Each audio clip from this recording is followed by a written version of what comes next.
Twyla.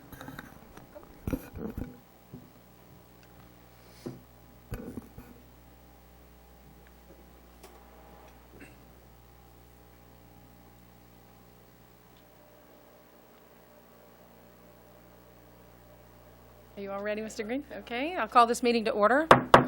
Please rise for the Pledge of Allegiance.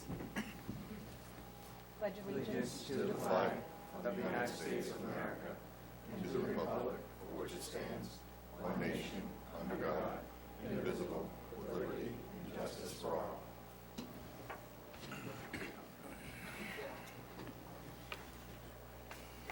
All right, roll call, please, Twyla. Councilor Garrison? Present. Councilor Beckford? Here. Councilor Pesky? Here. Councilor Brunel? Here. Councilor Ward? Here. Councilor Mativier? Here. And Councilor Lunt? Here. Thank you. And the first item, Is good news and recognition? I believe we have some.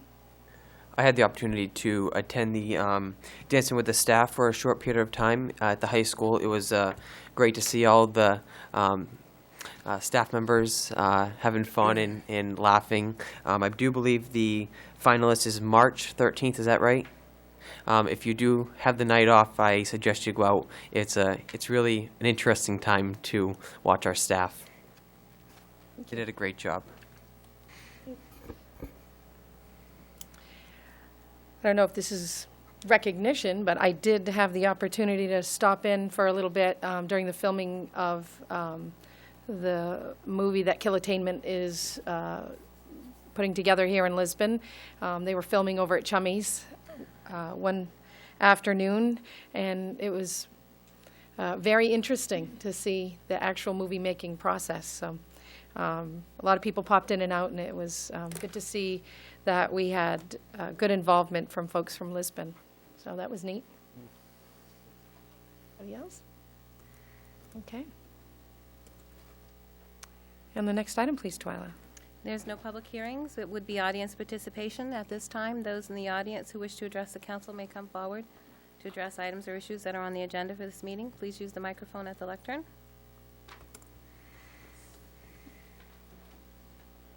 Not sure if it's on the agenda. Well, it's part of the agenda because it has to do with the Finance Committee. You need to state your name and... Oh, sorry. Dean Willie, Lisbon Falls, Maine. Not sure if it's on the agenda. I see that the Finance Committee is on the agenda, but so it's more of a comment. So I'm going to read it because I'm very nervous.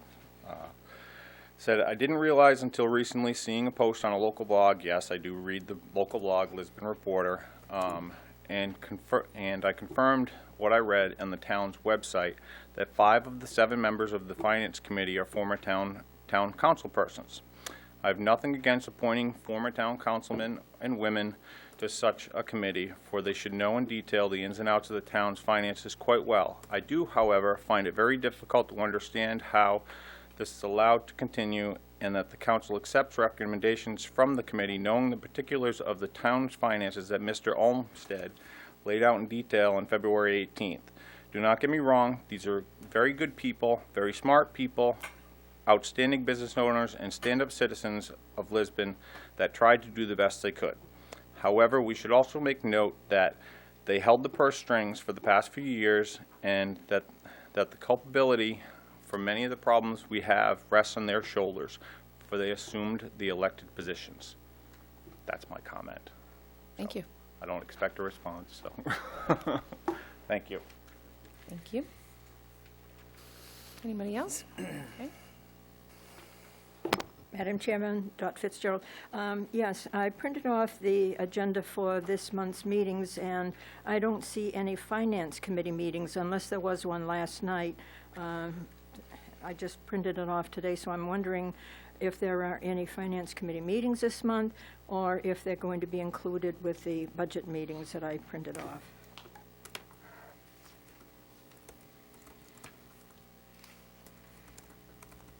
And That'll be next Monday evening at 5:30 in the meeting room here in the town office. The second Monday of the month, as usual. thank you, Miriam. I'll address that, Dot.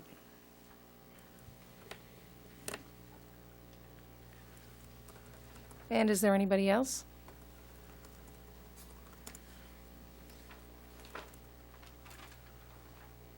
Okay. The next item, Twyla? Is audience participation response. Okay. At this time, the council would respond to audience participation questions. I'll respond somewhat, Mr. Willie, to your concern about the number of members of the Finance Committee who are former selectmen or counselors. We're fully aware of that. We didn't choose a single one of them because they once served at this table. We served them because we selected them and accepted their applications because all of them are qualified to be on the Finance Committee. So we thought long and hard about that. It's a serious consideration, and we felt that we understood that they're all people who care about Lisbon and would work hard to do the right thing, in addition to being fully aware of how the budget process works, which is much more difficult for the layperson who hasn't been involved in that process. So yes, we're aware of it, and your concerns we hear, but we just felt that they were all fully qualified. I don't think we had that many people who actually wanted to be on it, so there was that consideration as well. So having people who want to do that difficult job and who are qualified to and who have already shown that they're committed to the town of Lisbon, I think that that's the direction that we looked at. Mrs. Fitzgerald, Miriam gave you the answer as to the date that you're looking for. I just want to let you know that we are trying to make sure that everything gets on the website, and if you ask Mr. Olmsted, he'll tell you that I'm constantly asking, is that on the website? Can we make sure it's on the website? Did we post that? And I think other counselors are doing the same thing. So we are making an effort to be more diligent in that direction. So we hear you, and I think it's good for committee chairs to be reminded every now and then that they need to pass on the information to the manager's office so he can make sure it gets on that online forum for us. And I think that's everything. The next item, please, Twyla. Is the consent agenda. Any counselor wishing to have any item removed may do so now. Items removed from the consent agenda will be considered next. Seeing none, order 2014-31 to approve the minutes of February 11 and February 18. Make the motion to accept. I'll second it. All those in favor? Order passed, 7-0. Next item, please. Under Council Orders, Ordinances, and Resolutions, Order 2014-32, review and approve council schedule through June 30 and fiscal year 2015 operating budget timeline. Okay, Mr. Olmsted? In your packet, Town Councilors, you'll find a meeting schedule that I have put together beginning with this meeting through the end of the fiscal year, which is June 30. I'm rusty. I'm still rusty, folks. It's been a long time since I've sat in a seat like this. I'll get the hang of it soon. I put together a meeting schedule beginning with this meeting through the end of the fiscal year, or June 30. I've incorporated into that schedule several meetings for a review of the municipal budget, and you'll find there are some open dates. Should council feel that they need more meetings, we have left some open dates so we can fill or accommodate more a larger meeting schedule. And there'll be one addition to this schedule. I think the discussion that you indicated you'd like to have at a future meeting can be handled on one of these dates without adding a new date to the schedule itself. So hopefully this will give everyone a lot of time to look at the schedule and get meetings listed on calendars, and hopefully the public will make as many of these meetings as possible. Thank you. Do we have any discussion, Council, on the calendar? I think it looks pretty, pretty good. Okay. So do we have a motion to accept the council schedule and operating budget timeline? I'll make that motion. And Second that? All those in favor? Order passed, 7-0. Okay, and the next item, please. Order 2014-33, the Lisbon Code Book Fee Schedule Amendment. Okay, I think you're on, Twyla. Thank you. The town clerk is recommending the town's fee schedule in the code book be adjusted to match the state fees. These fees are regulated by the state, and they're not changed very often. And they would change to correspond with the following numbers. If you're purchasing a voter list for the town of Lisbon, we would have anywhere from 1 record to 1,000 records. It would cost $11. If you were purchasing the list and it contained 1,001 records to 7,500 records, it would cost $22. And then it The does. papers that you gave us are the old fees? The old fees are at the top of that form, Oh, I and the see. new fees are at the bottom. Even though we don't have 7,501 to 15,000 records, we would include it for $33. Okay. So we grab. Okay. And this is just something that the state regulates and we just have to update? Yep. Okay. How often is this updated? Or does the state suggest we update our? This has been updated only once that I can think of. Okay. I've been here. And this is the one time it's been updated. Do I hear a motion to accept the town clerk's code book fee schedule amendment? I'll make that motion. Second. All those in favor? Order passed, 7-0. Thank you. And the next item, please. Order 2014-34 to approve the charge for the Finance Committee recommendation to council. Okay. The Finance Committee asked us to give them some direction so that they could perform as we expect and so that we would know what we could expect from them. We have the proposed Finance Committee charge in front of us. We did this in response to the Finance Committee Chair's request. With input from the town manager, we've come up with this list.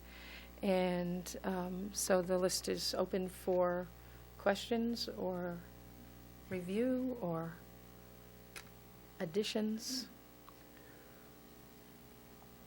Does the audience have a copy of this list? Because I can go over it quickly. Okay. We tried to keep it short. The first item is to review current revenue streams and to consider new revenues. Item 2, to review town service levels for adequacy and necessity, which all comes down to paying for those things. To review potential areas for service consolidation to help with cost savings. To assure that the proposed budget for the next fiscal year is a maintenance budget. To review the options list prepared by the town administrators. And to issue findings in writing on or by April 1st, 2014 for consideration by council. I know that there was a question about that. Miriam, did you have a question about the final item? I personally am open on that. The secretary has a question as to the time that we're allowed to do this. And also, how deeply do you wish us to go? Do you want an overall synopsis, subject to further investigation later, or do you want something that digs right in? This is basically what we need to know. How far do we need to go, and how much time have we actually got to do it in? Well, I think I talked long and hard with Mr. Olmsted about this. Did you have some input too, Mr. Olmsted? My thought was that the committee would issue an overview to the council. We're not looking for a book report. We're looking for bullet points on recommendations that the committee would like to make. As far as the time element is concerned, I know you're going to be meeting next week. Right, we're looking into increasing the frequency of meetings and possibly the length of meeting sessions. Right, and in order to to make the April 1st timeframe, you're probably going to be faced with a weekly meeting during the month of March. This is expected. We're gonna work on this, and we'll let you know as soon as we come up with something. I was just going to ask if there were any other Finance Committee members who might have questions before we move to others. This is mainly for council discussion, but I would be happy to hear your question, Mr. Willie. Are those open to the public? Are the Finance Committee meetings open to the public? Yes, they are. We welcome the public's Okay. presence. Thank you. One thing I think we should add to this list is under other business, we have the council given direction for the FY 2015 operating budget. So I think we should just leave a space in here for Mr. Olmsted to write in a direction where the council wants to go, what we're looking for out of the budget. If it's an X amount of increase, keep it flat, whatever it may be. So the Finance Committee has a clear goal of what they're looking for and not just something general. The other piece I think I would like to see added to this would be the Finance Committee to review and the donation policy for the town. For those of you that don't know, we don't have really a strong donation policy right now. It's very, very vague. So I would like to see this committee review the donation policy, give a recommendation to the council by a date. I think April 1st would be a little too early. So we know that by this date, we're going to have this recommendation so we can implement it. Because right now, we really don't have anything to stand on. If someone was to come and give, say, the Recreation Department $100,000, we don't really have any guidelines right now. So we need to fix that ASAP. I think that's a great suggestion, and I would say maybe like have them work on that over the summer. Once we're past budget season, would be a good time for them to do that, reviewing that. I think the Finance Committee has already started to look at that. Yep. It's, I know many of us here know that the Trails Commission has come up with with an outline policy, which I think they'd be happy to share with the Finance Committee so that you have an outline, not necessarily of what we should do, but of what maybe would be the expectation of committees and departments. So it would come from that other direction. I think that would be a good idea. I think the crucial piece of it would be giving them a deadline to make sure that we have it done by a certain time frame. Okay. Any other input? Nope. So we have two things.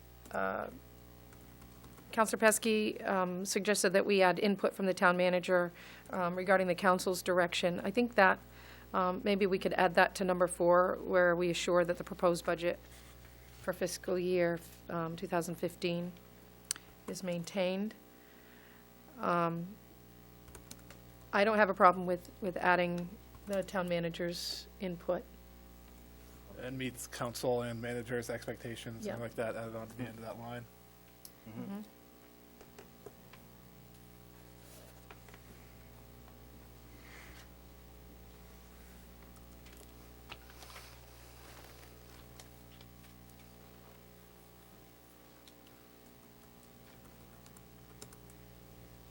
And so I guess for a number 7, for a 7th line, a donation policy for the town, departments, committees, with a specific time frame.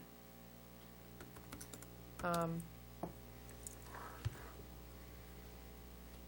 think we just had 2 suggestions, one to have it done by a certain time and another to wait until we're done with budget season to work on that so that it can be focused on.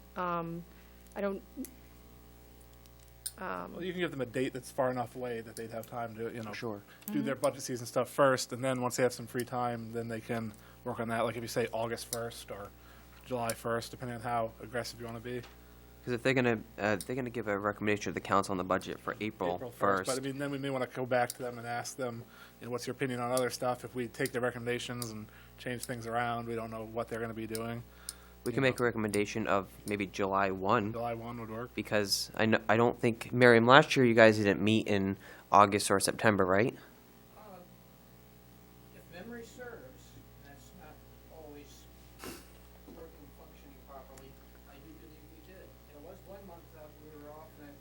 on the 4th of July holiday. Okay. And Moxie. Oh, yes, and Moxie, yes, we took off for Moxie. I think we could put July 1st as a deadline, and that if the Finance Committee decided that they had it done sooner or that they weren't ready for that they could discuss it with us and we could make that change that time. I think that's a good idea. Okay. So we've made two changes, one regarding the fiscal year 2015 proposed budget with direction from the council and town manager. And then the other is an additional line for the donation policy and with July 1st as a deadline. Do we have any other points? Question, is that donation and grant, because I know at the meeting they were talking about both, are they gonna have two separate policies, or?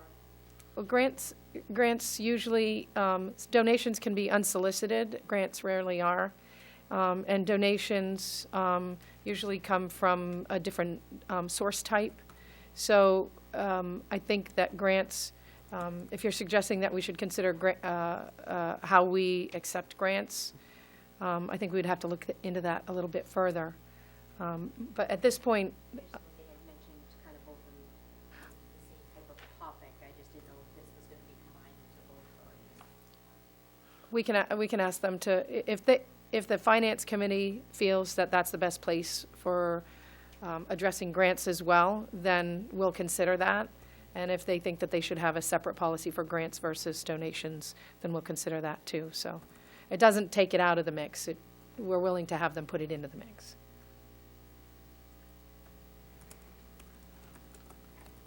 Okay, so we are looking for a motion to approve the charge for the Finance Committee with the changes that we've discussed. I'll make that motion. I'll second that. All those in favor? Order passed, 7-0.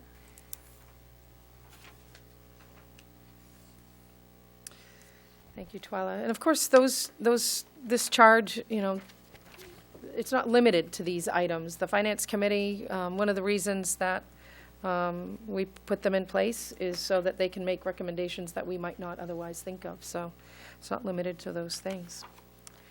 And can we have the next item, please, Twyla? Under other business, the school budget presentation. Rick Green.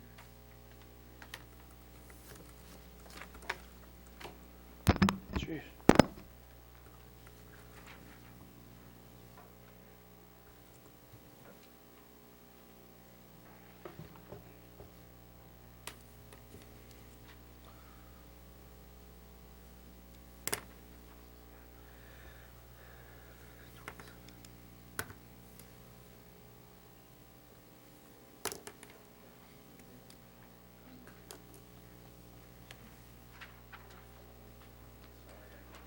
Rick, can I have one of those green packets? I left mine in the other room. need a copy of it? I'm just going to borrow it because I know I have mine at I home. got it. Thank you. No, I have it.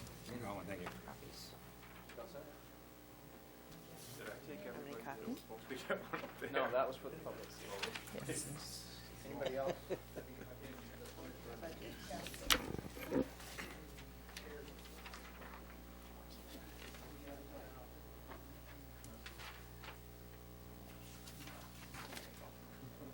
All right.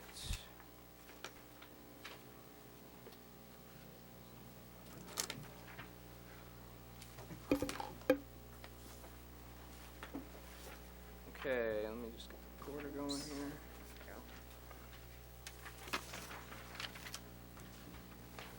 There's your copy.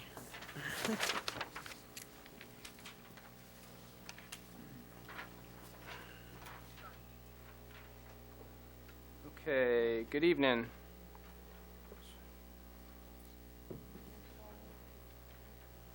Try that one more time here. That'd be awesome. Thank you. One of the lamp. Let's do the lamps.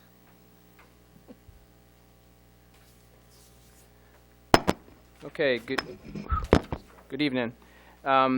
What I will be presenting to you this evening Thank you. is the somewhat of an update of the budget that I presented to the school committee on, I believe it was February 3rd.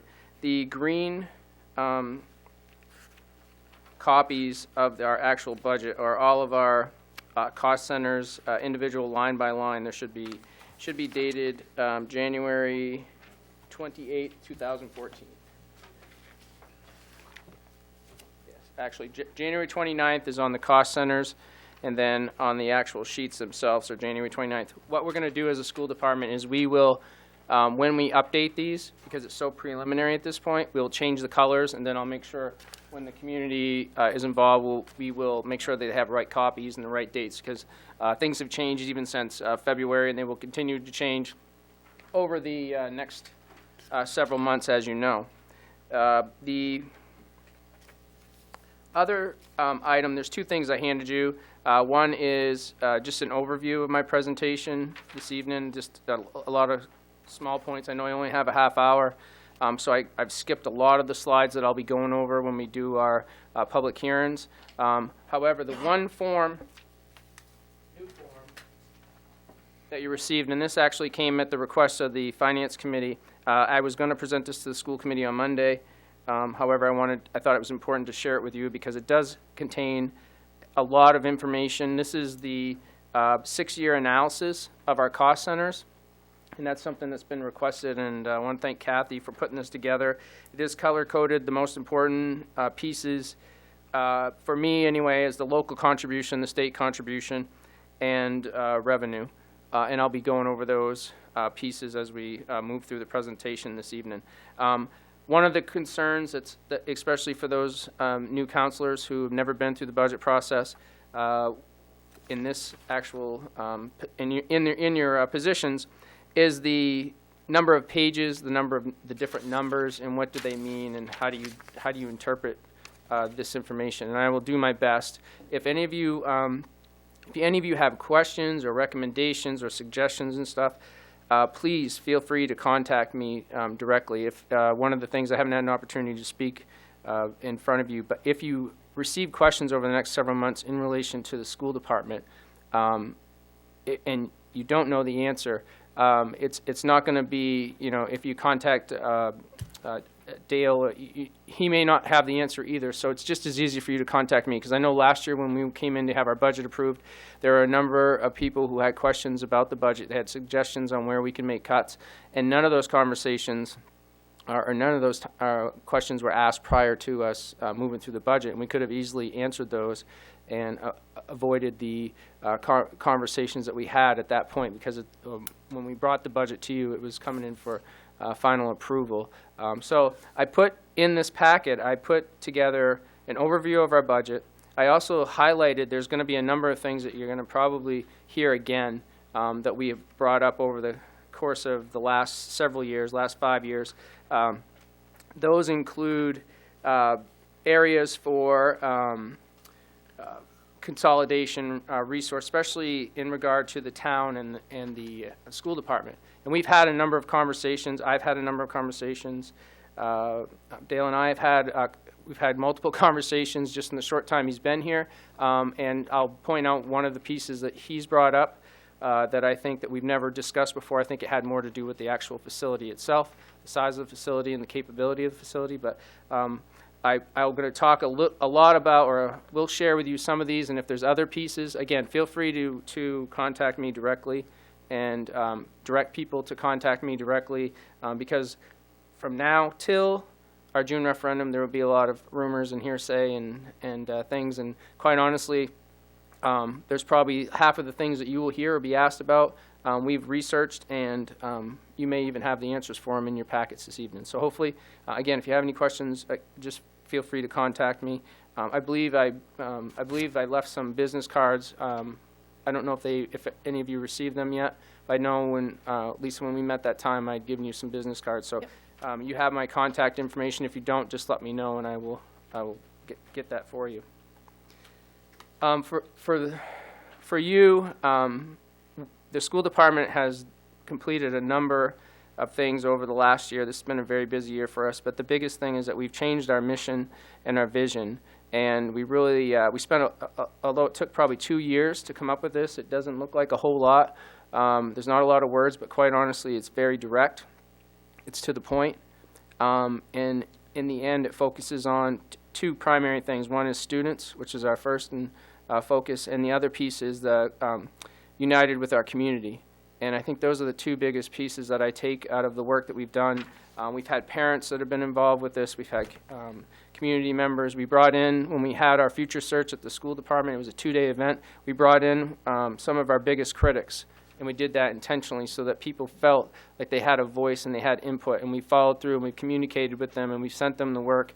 And so it continues to move on. And as a result, we have a capital plan that you probably have already seen, or some of you have already seen. But we actually have a strategic educational plan now. And in brief, what that is it's a plan that outlines where we're heading with our curriculum, with our instructional piece. And so if I leave or over the summer, you may know that we lost 50% of our administrators who took new positions. When the new administrators came in, we were able to share this plan with them, and they picked right up right where we were and where we were going. So it's as, in my opinion, it's as good as the capital plan that we've used to really drive our budgets and where we drive our focus. So I just wanted to share with you this evening that I know there was a question during our informational meeting about the instruction, and we really have done a significant amount of work with that, including involving the community. And I know there are members that are here this evening that were part of those conversations. The first thing with the budget goals and the focus for this year, there was one change. We actually split one of the goals up. The first one is that we wanted to maintain all of our existing programs and services, including reducing class sizes if possible. Our enrollment is increasing, especially in the lower levels from K through 3. We have high numbers, close to 100 or so. And as we move along, our classroom teachers, the numbers in grades 4 and 5 drop to 4 teachers. So that starts putting 25 or so kids in each class, which is a relatively high number considering where we've been. The prioritizing the program facilities improvements linked to the New England Association of Schools and Colleges, otherwise known as NEAS, that you've heard. The high school, although fully accredited, is on probation for NEAS. So we've used those recommendations at the high school and the general facility improvements at the middle school, and quite honestly, we've had to make improvements at the community school as well, the middle school, and the community school. Consider technology improvements, maintain professional development and time for staff, and continue to pursue cost-saving measures through collaborative efforts with the town and area districts. More and more conversations are occurring between districts. We're actually meeting next week to talk about special education transportation. One of the things that has been shared is the fact that the school department, or at least here in Lisbon, we've utilized vans to do our own transportation. And I know when we started this probably 4 years ago, we started saving around, it was probably close to $60,000 per year. An example is that we were sending 3 kids to Gray the first year that I was superintendent, and we were spending over almost $300 a day. So we bought that white van, which is now in the garage, getting a new transmission, but the white van, and it paid for itself in less than 2 months. So I know that that's conversations that a lot of districts are more open to have with us and with other districts because budgets are really tight, and we understand that, and we know the hardship that it causes when we have to present a budget that increases the local contribution. So we do have that, and we do have that up front when we create our budget. Just to give you a general overview of the budget, the proposed budget that we have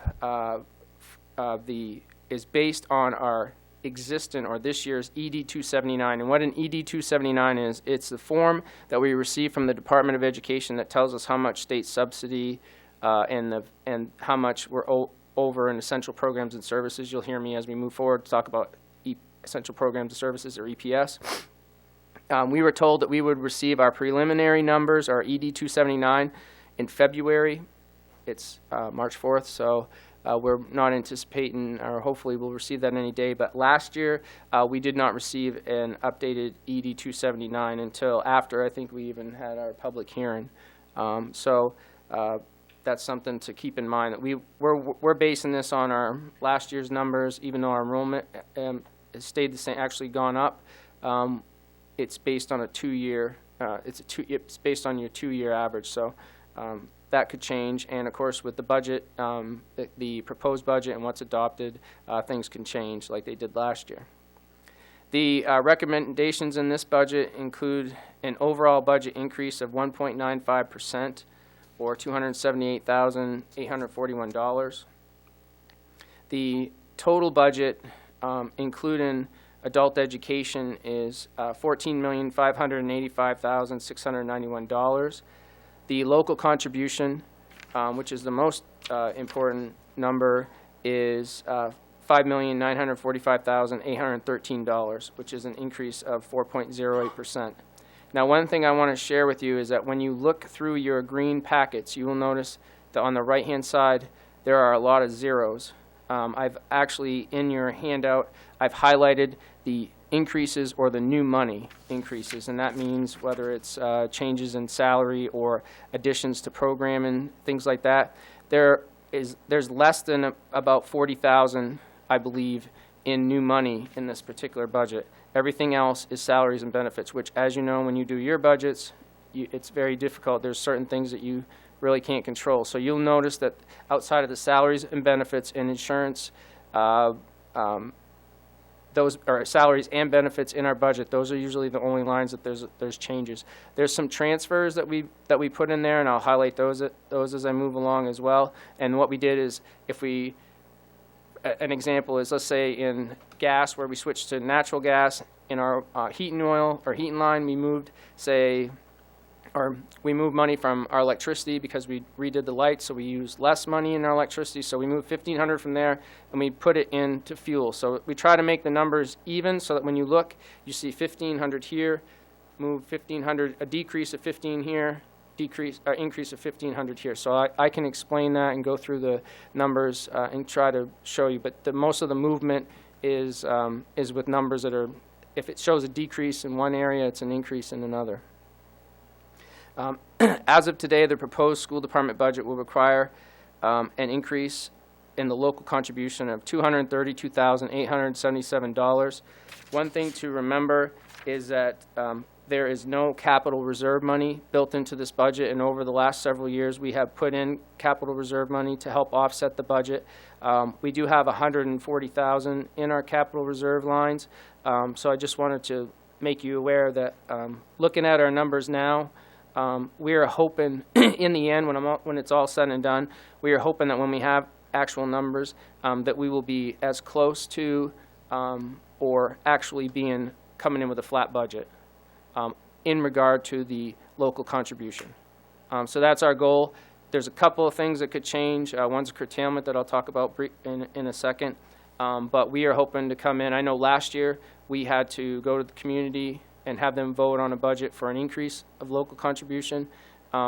We received additional subsidy after our referendum vote, and instead of going back for another referendum, we waited. So there's $100 and something thousand in additional revenue that's built into this budget, and that's one of the reasons why we're hoping to be able to get as close to, if not a flat budget.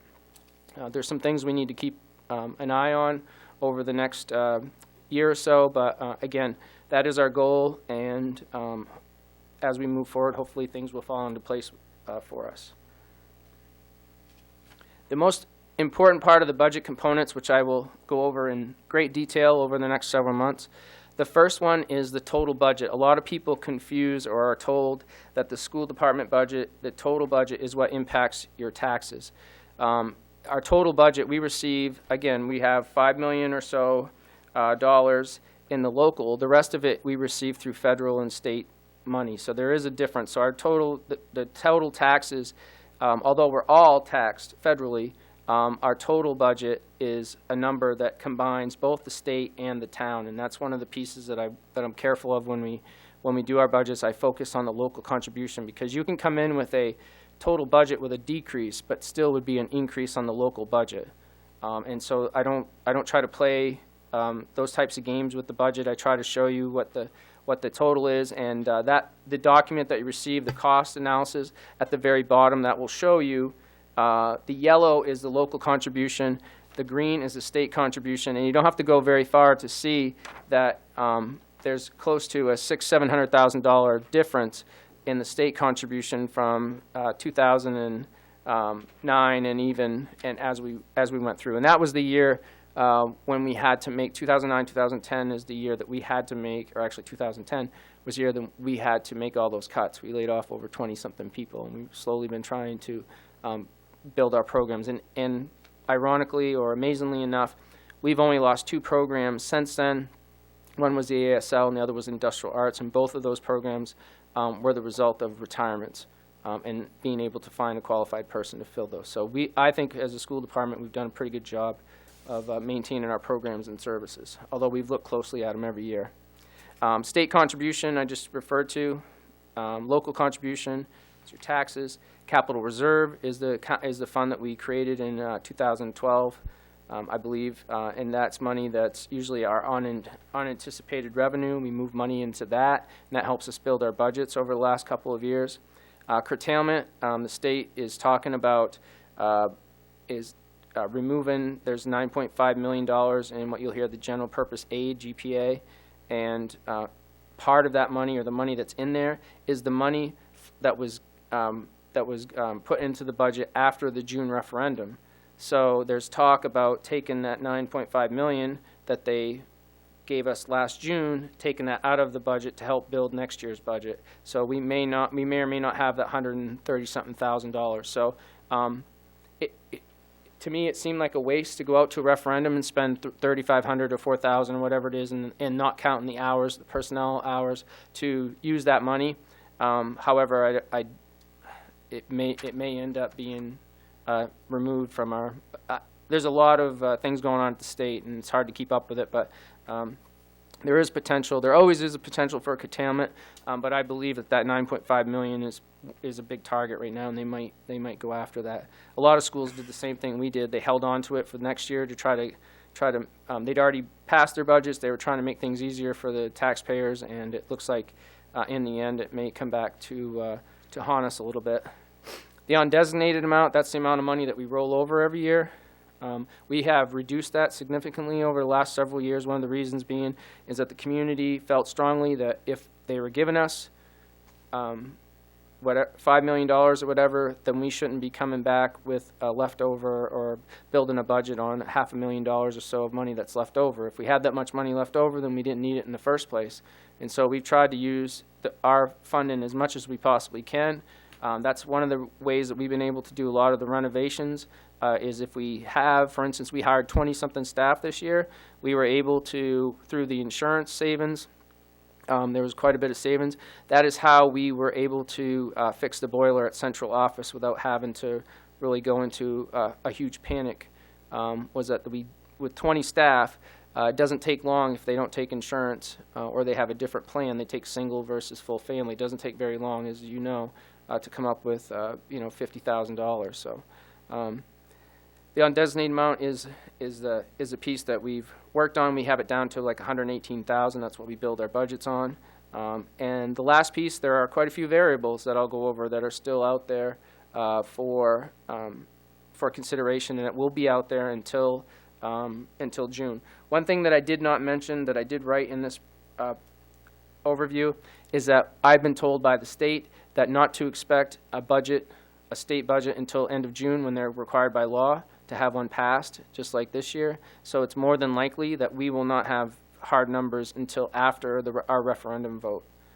So we could either receive money or lose money, I'm not sure, but there's still a lot of things up in the air. Earlier I talked about increases or new money. I will point out the areas that this money is in, just so when you see that, you can make a note. Under personnel, you'll notice in the curriculum there's additional money. I think it's 8% or something like that. It's a few $1,000s. The person that was in there's actually 3 people budgeted in that area. One person was not budgeted correctly last year, so as a result, it kind of threw this year's line off. So don't think that anybody's getting 8% raises. It's just a matter of, you'll see if you look to the left, you'll see that the number is just a little bit lower than what it is on this year's. It was just a matter of wasn't budgeted correctly. Under nurse, you'll see that there's a significant difference in salaries at the high school, and that was because the person that we hired had a lot more experience. However, you will also see the person that we hired did not take insurance, so it's almost a wash. You'll see a big increase in salary, or like a $15,000 increase in salary and a $15,000 decrease in benefits. Under books, under the library, there's a few $100s there for the LCS library. That's based on student enrollment. Tuition, we have new administrators. I mentioned earlier that we had 3 new administrators this year. One of them is working on their CAS, Certificate of Advanced Studies, and so they put in for coursework, whereas the person previous to them did not take any courses. So you'll see some tuition increases there. Under plowing, there's a $1,000 increase. That's part of the contract. Charter school tuition, that's new, and this was a line. This is a variable that I don't have down, but could very well come into play this year. They just approved an online, a virtual school for the state. I think they have 90 days or so to reach an agreement, or 60 days to reach an agreement. Any of our homeschooled students could, or any of our resident students who are in private school or whatever, could decide to go to this virtual school. We would then have to enroll them, and if they're not in a public school, we would need to come up with the money the first year. As I mentioned earlier, how our budgets are based on, with the state, it's 2-year funding, so we would literally have to find however much money for tuition it is. We would have to find that money in our current budget and then move it along to the charter schools, and then we would receive it the following year. So you'll see that we do have charter schools. We had some students, pre-K students, that enrolled in one of the new charter schools, and so we have money in there that we need to keep an eye on, because it could be increased. An example, if you've seen in the news, Skowhegan, I believe, had to come up with several hundreds of thousands of dollars because one of the charter schools opened right in their town, so they lost a lot of students to that. OT services, because of the students' needs, IEPs, we needed to increase the OT occupational therapy services for our elementary students from 3 days to 4 days a week. So there's increases there. And ESL, English Second Language, we had some students move in, and we needed to create a program for them. And again, that's money that we didn't have budgeted. So those are the increases. Those are the areas that you'll find with new money. Now, with special education, the enrollment can change daily. And so that's one of our variables, is our special ed, and just even one, high needs or student with significant disabilities who may move here that may need to be placed out of district, some of those costs can be as high as $100,000, and so we have to be aware of that. Any questions so far? I know I'm trying to get done as fast as I can, but I know there's a lot of information. But Rick, yep. I do have a quick question, Yep. because I think, like a lot of us, we're not as familiar with how the charter school tuition works. Mhm. Homeschool students or private school students who want to take a virtual class, the public school department pays for that, but then it is paid back to the school department, Well, or the town pays for the private school students to take the class? No, the town, what happens is we have to find the money in our budget, and then we send it to the charter schools, and then the following year, the state will give us that money, and then we send that to the charter schools. So, So at no point is the public school reimbursed by the private school for the private school service? not the first year. If they're not in public The school. state pays it afterwards, The not the second charter year. school? Correct. The second year. We have to come up with it the first year. If I had 10 kids, and let's say the tuition ranges depending on what grade they're in. Well, let's say I had 10 kids at $5,000. I'd have to find $50,000 in this budget to cover those kids for next year. And I wouldn't see any money until the following year, and even then, you never get caught up. So it's a So I did understand that correctly. yes, if Okay. that's, if, You don't keep the money when the state gives it to you either. It's a trickle-down theory. It goes straight directly to the charter school. right, And they're it tr- isn't just for a class, it's actual enrollment. right. And we're trying to work with our legislators to come up with a new funding method, because we figured if it's gonna come out of the state's gonna pay for it in the end, then they should have some type of formula where charter schools have to put in their enrollments like we do to get funding instead of going through us, because we have to do all this work, and we do all the work, and in the beginning it costs us a bunch of money. So it's really a tough situation, especially. I'm not sure. I think our homeschool numbers are 50 or something like that we have actually registered. I mean, we're continually being informed that there are people who homeschooled and they're supposed to do reports, and once they hit a certain age, they don't have to do the reports anymore. But any of those kids, if we have 50 kids, all of them go to a charter school next year, where they're not in public education right now, we'd have to come up with $400,000 or more. It's kind of scary, but it's something that we're aware of, but that's one of the variables that I'll talk about in this, or I haven't identified as a variable, one of the things in this budget. Thank you. So at no point in time will you receive that money back when that child is out of school, that you will not receive that money that additionally was paid in? Well, a lot of things have to happen. The child has to make it all the way, because we don't know about attendance. We don't know about their grades. We don't know anything. We are told, send the money here or you won't get your funding. So they give us the That's the numbers. state? What's that? Is that the state that's telling you that? Department of Ed, yeah. Where is the closest charter school to Lisbon? Well, let's see. There's one in Gray. That's one we have a couple students going to. There was the virtual one is the one I'm more concerned with, because that's going to be very appealing to a lot of kids who are homeschool students. I mean, I'm doing my doctoral work, and it's mostly online. So you're not, right now, we don't pay anything for homeschool, right?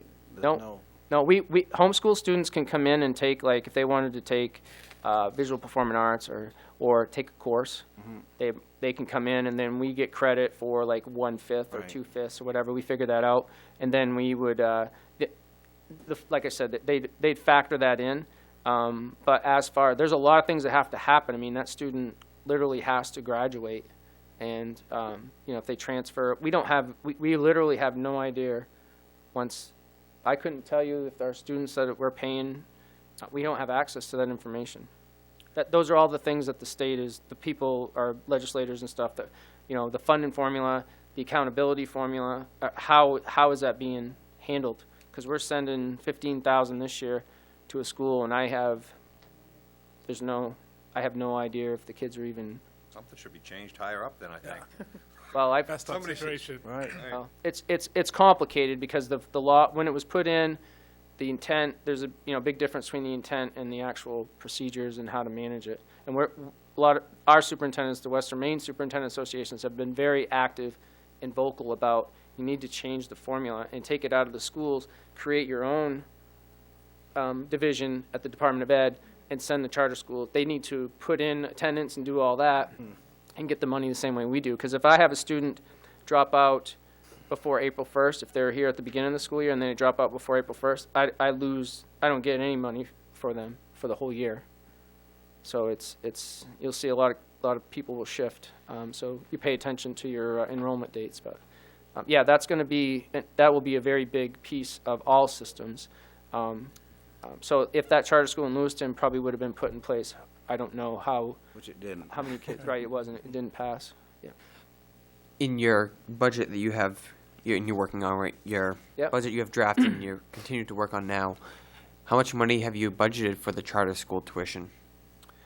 We put in, I think we kept it flat. Yeah, we kept it flat. Okay. Because it's an unknown. We don't know if anybody else will. Right now at the time when we created this, the nearest charter school was in Gray, and that's a pretty good commute because we don't have to provide transportation. That's a pretty good commute. But if something would open up in anywheres, I mean, I know there's been a proposal, there's been a person that's approached us that'd like to open one here in Lisbon. They want to, so I don't, things can change. It all depends on the location. But the online piece will, more than likely, that'll change.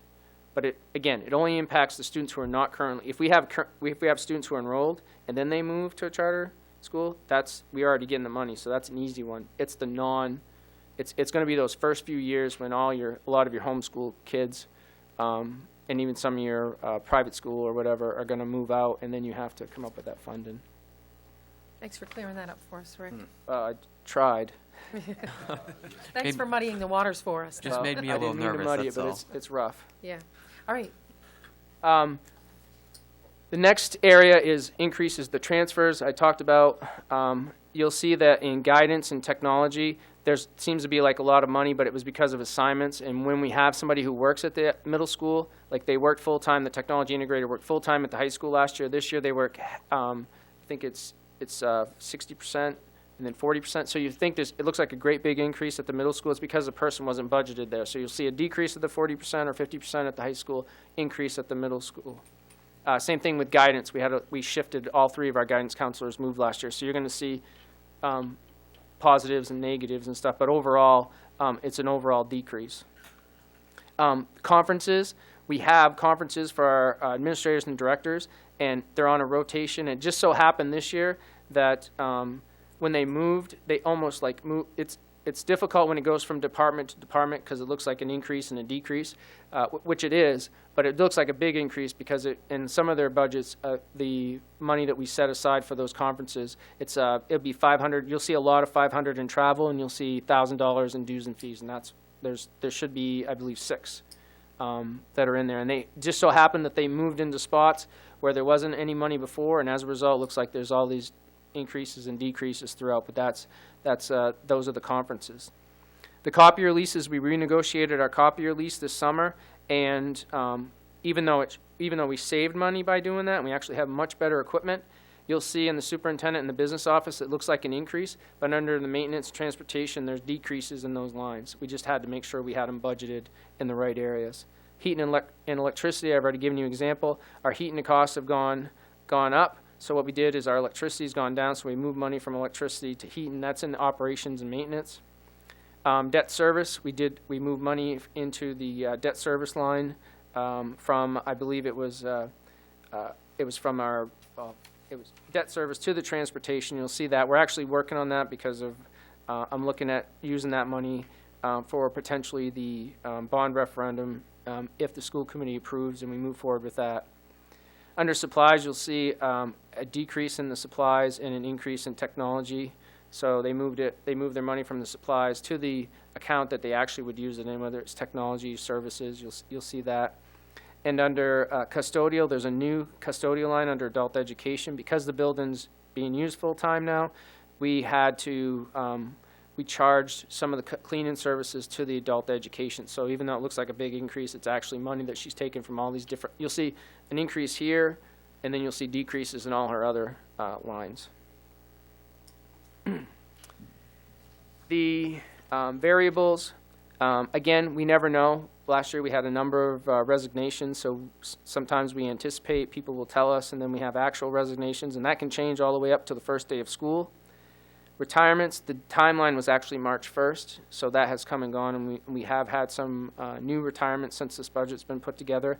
But as I've said to other people, that doesn't always mean a savings. A lot of times people who are at that point when they're retiring either take single or 2-person insurance, and then when you hire somebody, they come in and they take, even though they make less, they take full family, and so it's kind of a wash. Plus, the retirements that we have all been in the system for over 20-plus years, and they all are eligible for the sick day buyback retirement benefit, which is a benefit that's part of our agreement for them. Capital reserve is kind of the piece that we use to offset our budgets, which I'm sure that will be, when we propose our budget to you in the spring, we will be saying that this budget's built on a capital reserve transfer. Insurance. In this budget is budgeted for 10%. We just received word that the max that it would go up this year would be 9.5%. Right, Kathy? 9.5%. So it's like $4,500 difference than what it is right now. We were at 0% last year, so quite honestly, but we have had some people out with medical and stuff. So anything like that probably is going to raise our rates, but we'll find out as soon as those numbers come out. The one thing I wanted to remind you again that I've been saying for the last 2 years is that when they built this budget, they moved the Maine State Retirement into our budgets and put it onto the property taxes. Although we're receiving subsidy for this, this is the last year that I know that they have said that they were going to give us the subsidy for that Maine State Retirement. So quite honestly, next year, if our operational costs are flat and it stays at around $250,000, which is about what it costs to with just salaries and benefits, the Maine State Retirement is going to add an additional $170 on top of that. So I just want to give you a heads up, as I've been telling the school committee. Special education enrollment changes on a daily basis. State budget curtailment is an ongoing, and it's happened more often than not. Our state subsidy will be outlined in our ED 279, but I'm hoping to get that soon, but again, the state budget may not be approved until late June.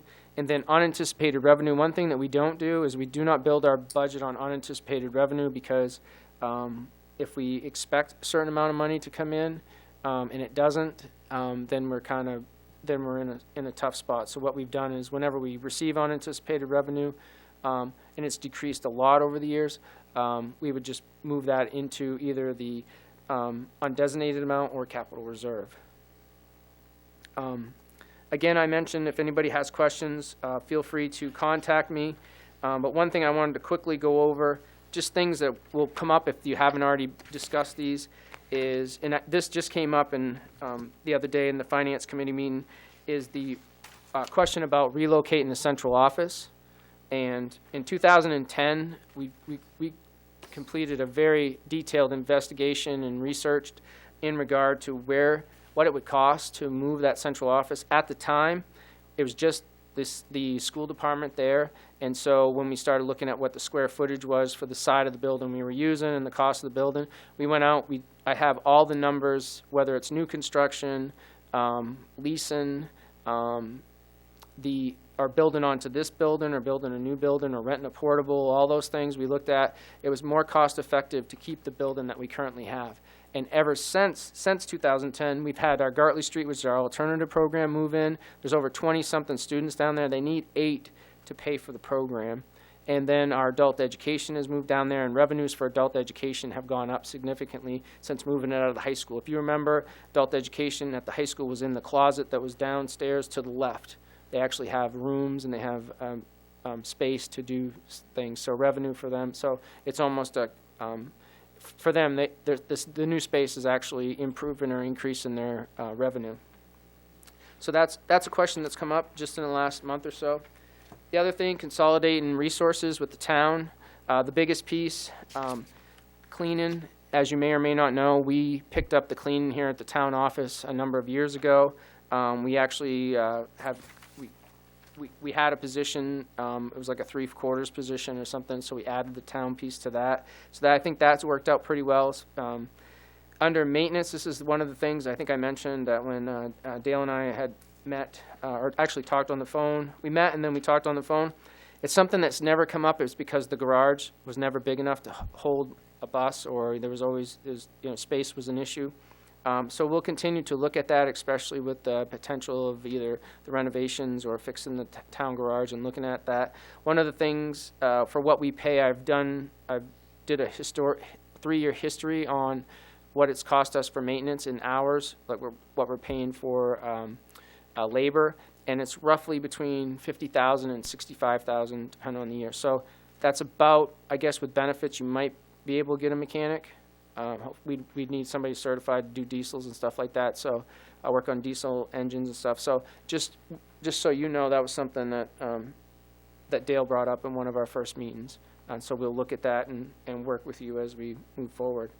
The other one is payroll. We have talked about that over quite a few years. The only issue, to me, it was one of the clearest, or seemed like one of the more viable options for us to consolidate resources. As you know, we used to be a union. We had Durham and so we were used to having additional employees. However, this option would impact the current employees that we have, and so that's the reason why we kind of stayed away from it. But it's something that I just wanted to put out there because it's something we talked about. Plowing, we have looked at this quite a bit. It was brought up last year at the final budget meeting.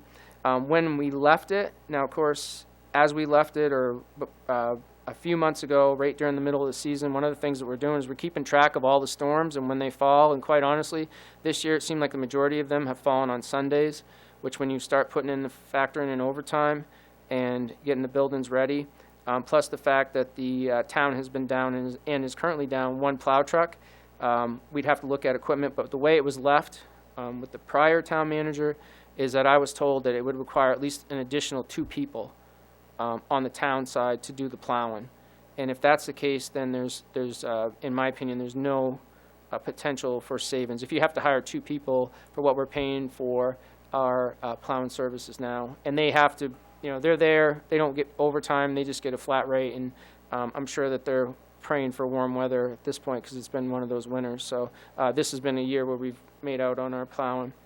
The other thing that came up was pay to play, and I just want to be clear on this. There's a lot of schools, and I know Tracy can talk about this, is that there's a big difference between what pay to play is and charging like an activity fee.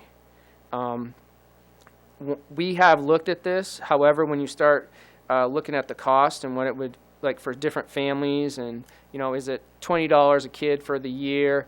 You have to look at how many kids you'd have to charge for everything, whether it's a club or whatever. And do you charge just for one event, or do you give them for the year?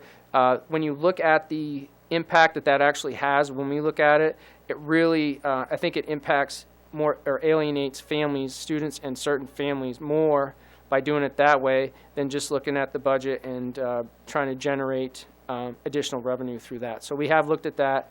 We have looked at the advertising. I mean, we talked about advertising and what that would impact. The biggest thing about advertising is that Maine actually is one of the few states that has a law that you cannot food and beverage. You cannot advertise food and beverage industries, and that is where the real big money is.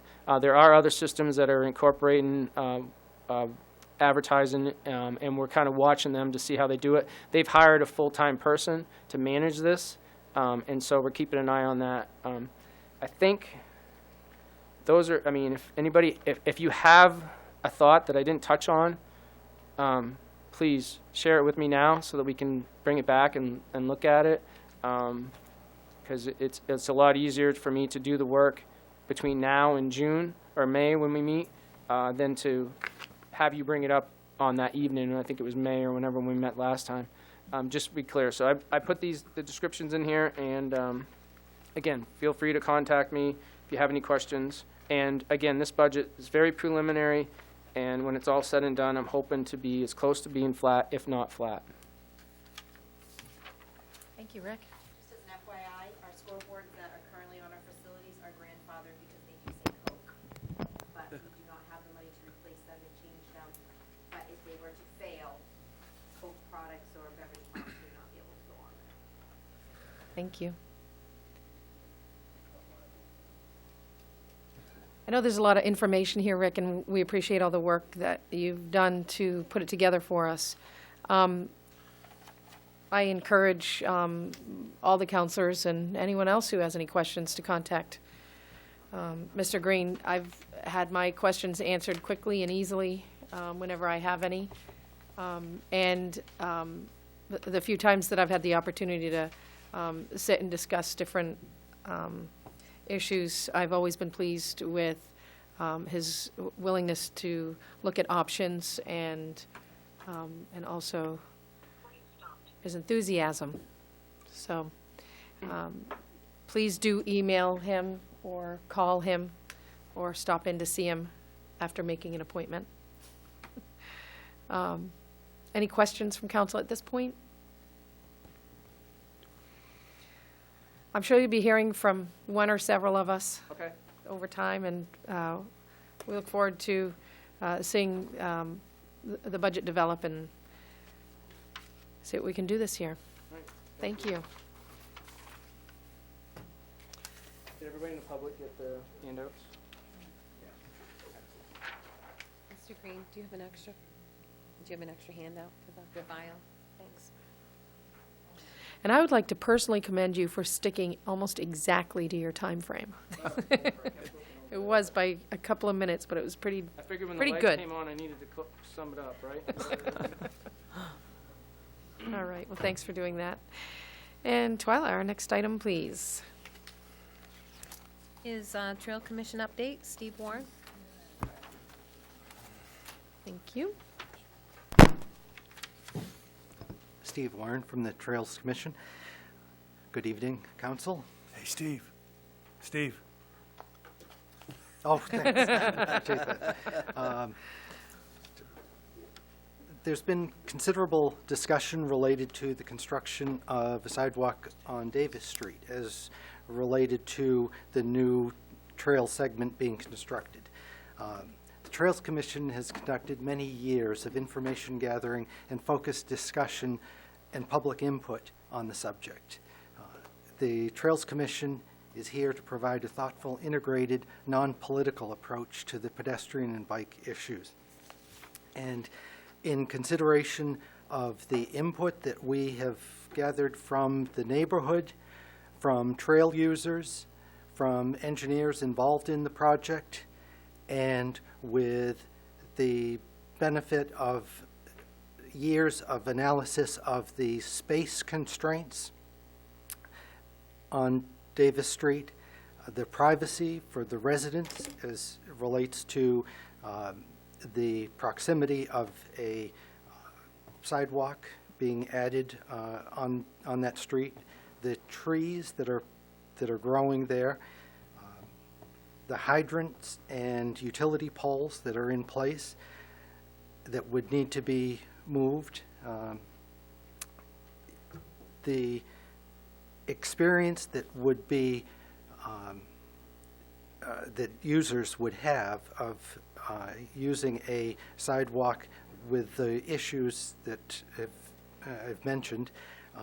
The Lisbon Trails Commission strongly, in fact unanimously, takes the position that a sidewalk would not be appropriate for Davis Street, and the proposed money that's been discussed for doing so would be much better spent elsewhere, and we can accomplish the objective by reducing the street width with pylons, planters, and paint that has been used very effectively in many other locations, and potentially some traffic management, possibly making those, make it not a through street.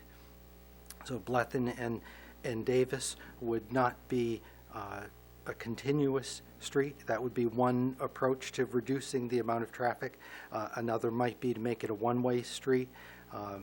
But the Trails Commission is unanimous in the position that we can do it for very little money. It doesn't have to be expensive. It can be very effective, and the focus should be on investing in the riverfront trail connection instead of putting, whether it be 50 or 65 or different numbers have been tossed around in terms of how much it's going to cost to do that. But we don't need to spend that kind of money on a sidewalk on Davis Street. I've got some other issues, but if you want to discuss that one, we can do that now, or we can move on to the other issues. Well, let's hear your presentation first, Okay. and then we'll move on. Okay.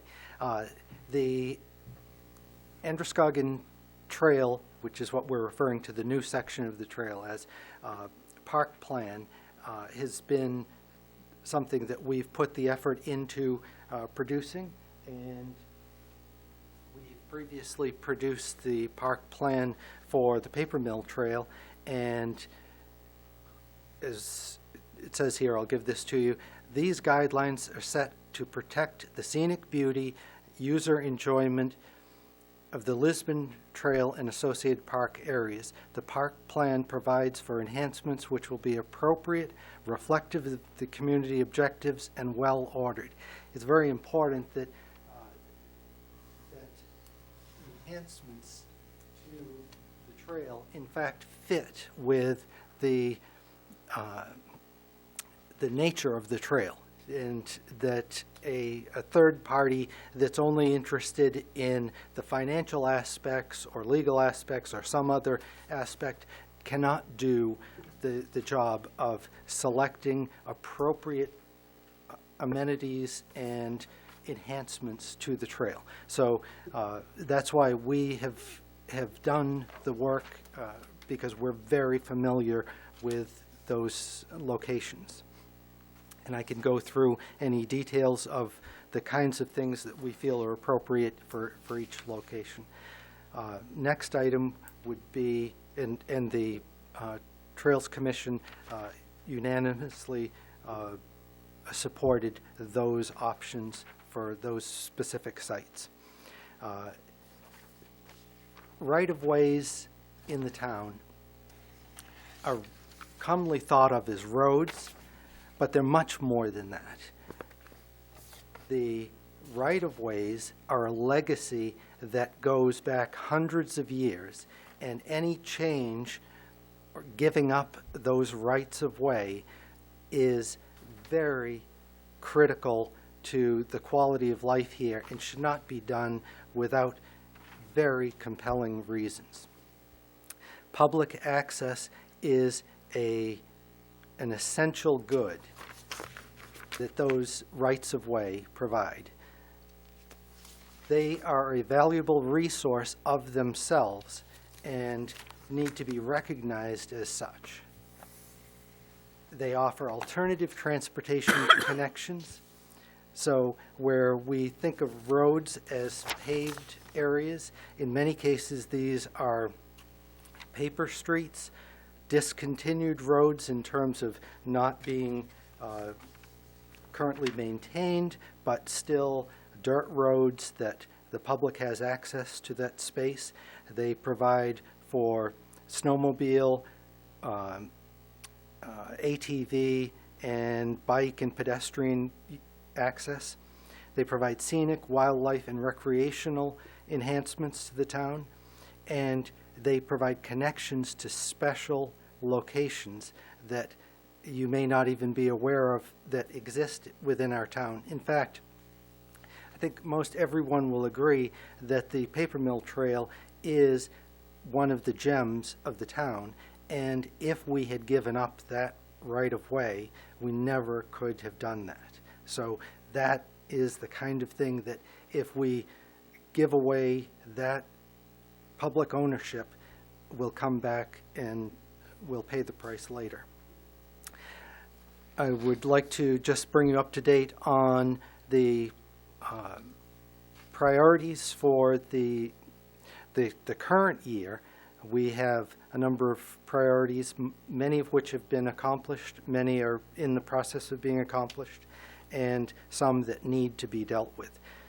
The Androscoggin Trail construction project is underway and going very well.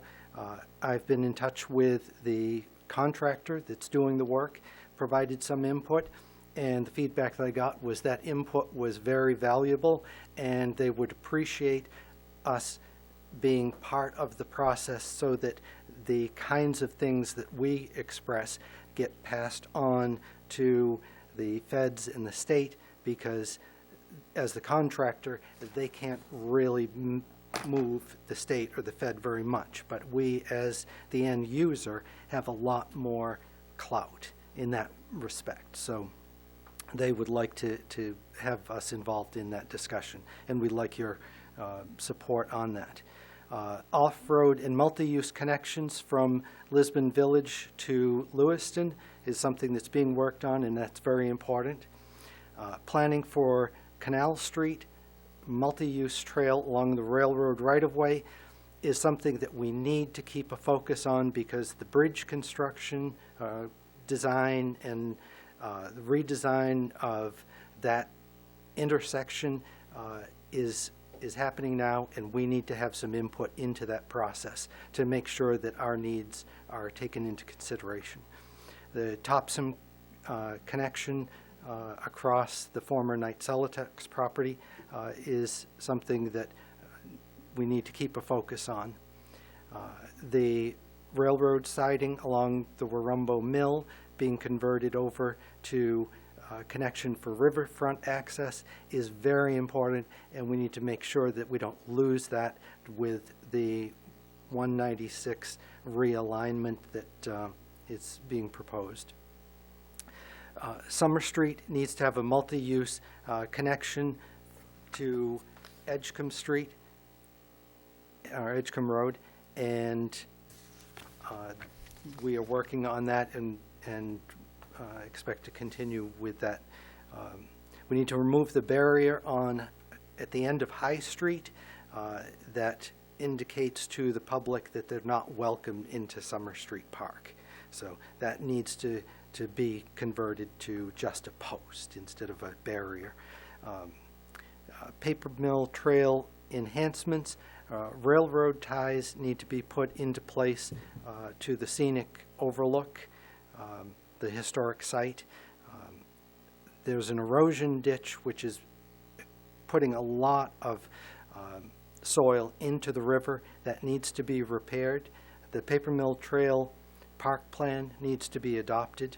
Those were this current year's priorities, and the upcoming year's priorities would be the riverfront trail at the Warumbo site, Davis Street, as discussed previously, GIS mapping, and I want to make a note here that the GIS project has been a couple of years in the works, and one of the Trails Commission members has done an incredible job moving that project along, and it looks like it's starting to take shape, and that will be a tremendous asset when we have that tool available.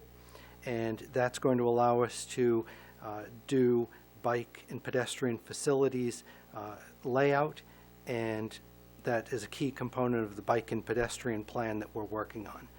The Androscoggin Trail Park Plan implementation that you just received is a top priority for us for the upcoming year. Summer Street Trail design and site work, we want to get started on that. Signs for directional signs to the trails. Bike racks and connections to the neighborhoods and other towns from the existing trails. So with that, I'll answer any questions, take any feedback. So you really don't see, or the Trails Commission doesn't see any need for a sidewalk on Davis Street? Definitely not. It would be a shame to take out the few trees that they have and to put a sidewalk in such close proximity to people's windows there, where there are mobile homes so close to the street. It would take away the very little bit of lawn, green space that they have, and the experience of walking that close to somebody's home would not be pleasant for anybody. So what would you recommend? Maybe like the painting down, say this What is I've seen in other places, they do this a lot in Canada, they do it in some large cities. Boston has some where you put a planter in, and that creates a barrier. It can be removed if there's a reason to, let's say wintertime that it needed to be plowed. We may find that this connection requires, because we got funding for access to schools as part of the project, that we need to provide pedestrian access to the trail for school access. So we may have to keep it open all year round, but planters or bollards are, not bollards, but pylons can screw into recessed connections in the pavement and be removed as necessary, and paint to show that that's designated for bike pedestrian use. So, just so I understand, your suggestion is not to build a sidewalk, but which would widen Davis Street, but to narrow Davis Street and allow pedestrians to use the portion Exactly. that used to be for cars. And reduce traffic by making it not a through street. Put a sign up that says not a through street. So the only traffic would be the local residents. Something to think about. Yeah, I think it might be worth, going for a season with it the way it is, at least, and seeing, how pedestrians use it and how it works out between cars and pedestrians. And, if there's a problem, we can always come back next year and say, well, we need to do a sidewalk, but, don't spend the $50,000 before you see how it works. Because I don't think there's that much car traffic on Davis Street. I don't think, I think pedestrians and cars could share that road. It's not like 196. Is it wide enough to do what you're saying? Steve, you mentioned that the committee has studied this a lot. Have you had a study done, or did you, how did you go about doing this so that we know what was your process? We had numerous public forums where people came in to talk. We actually met in the neighborhood. A local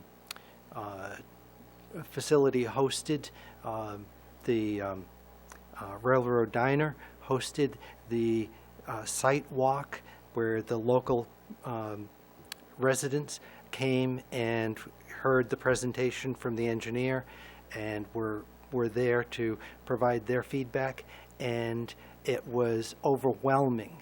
The let's say lack of support for the idea of taking away their small strip of front yard to make a sidewalk, taking out the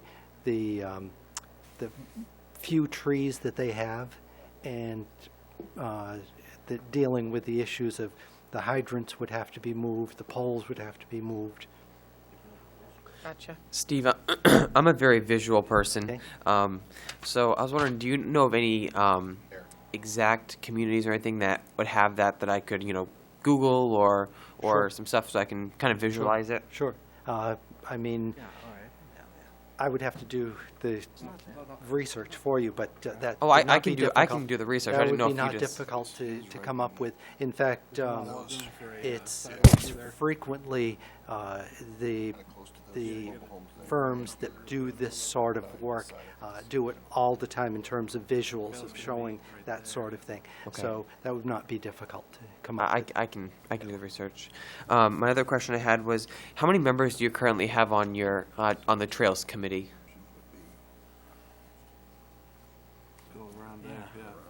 Five.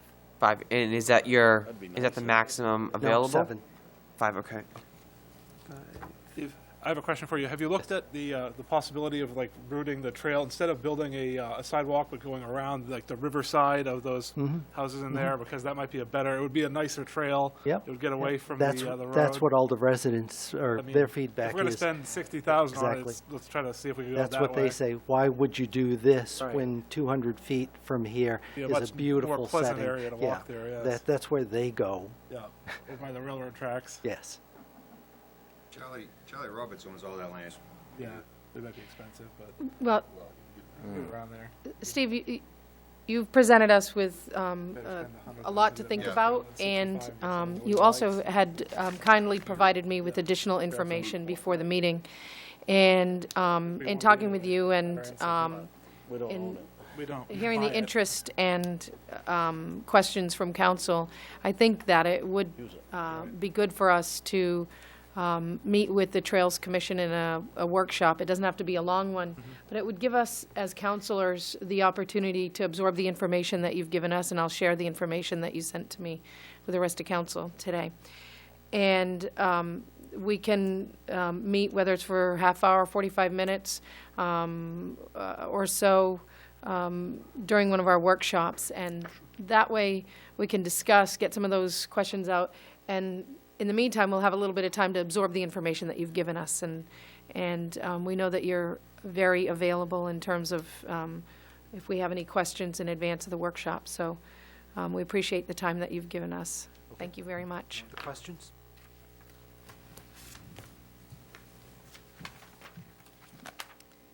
All right, and the next item, please, Twyla. Is the discussion on the direction for the fiscal year 2015 operating budget proposal? Okay. I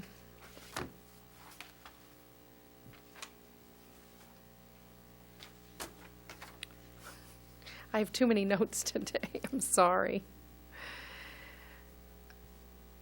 We have been discussing the fiscal year budget coming soon, and we have to decide on the direction that we would like to go.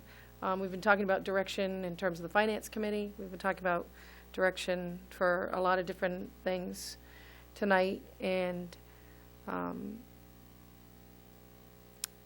I've talked on and off, and including today, with Mr. Olmsted about how to move forward with putting together direction from council. And Mr. Olmsted, I'm sorry to put you on the spot, but if you would be willing to give your thoughts on this, just because they're a little more cohesive than mine right now. Sure. Hopefully they will be. Okay.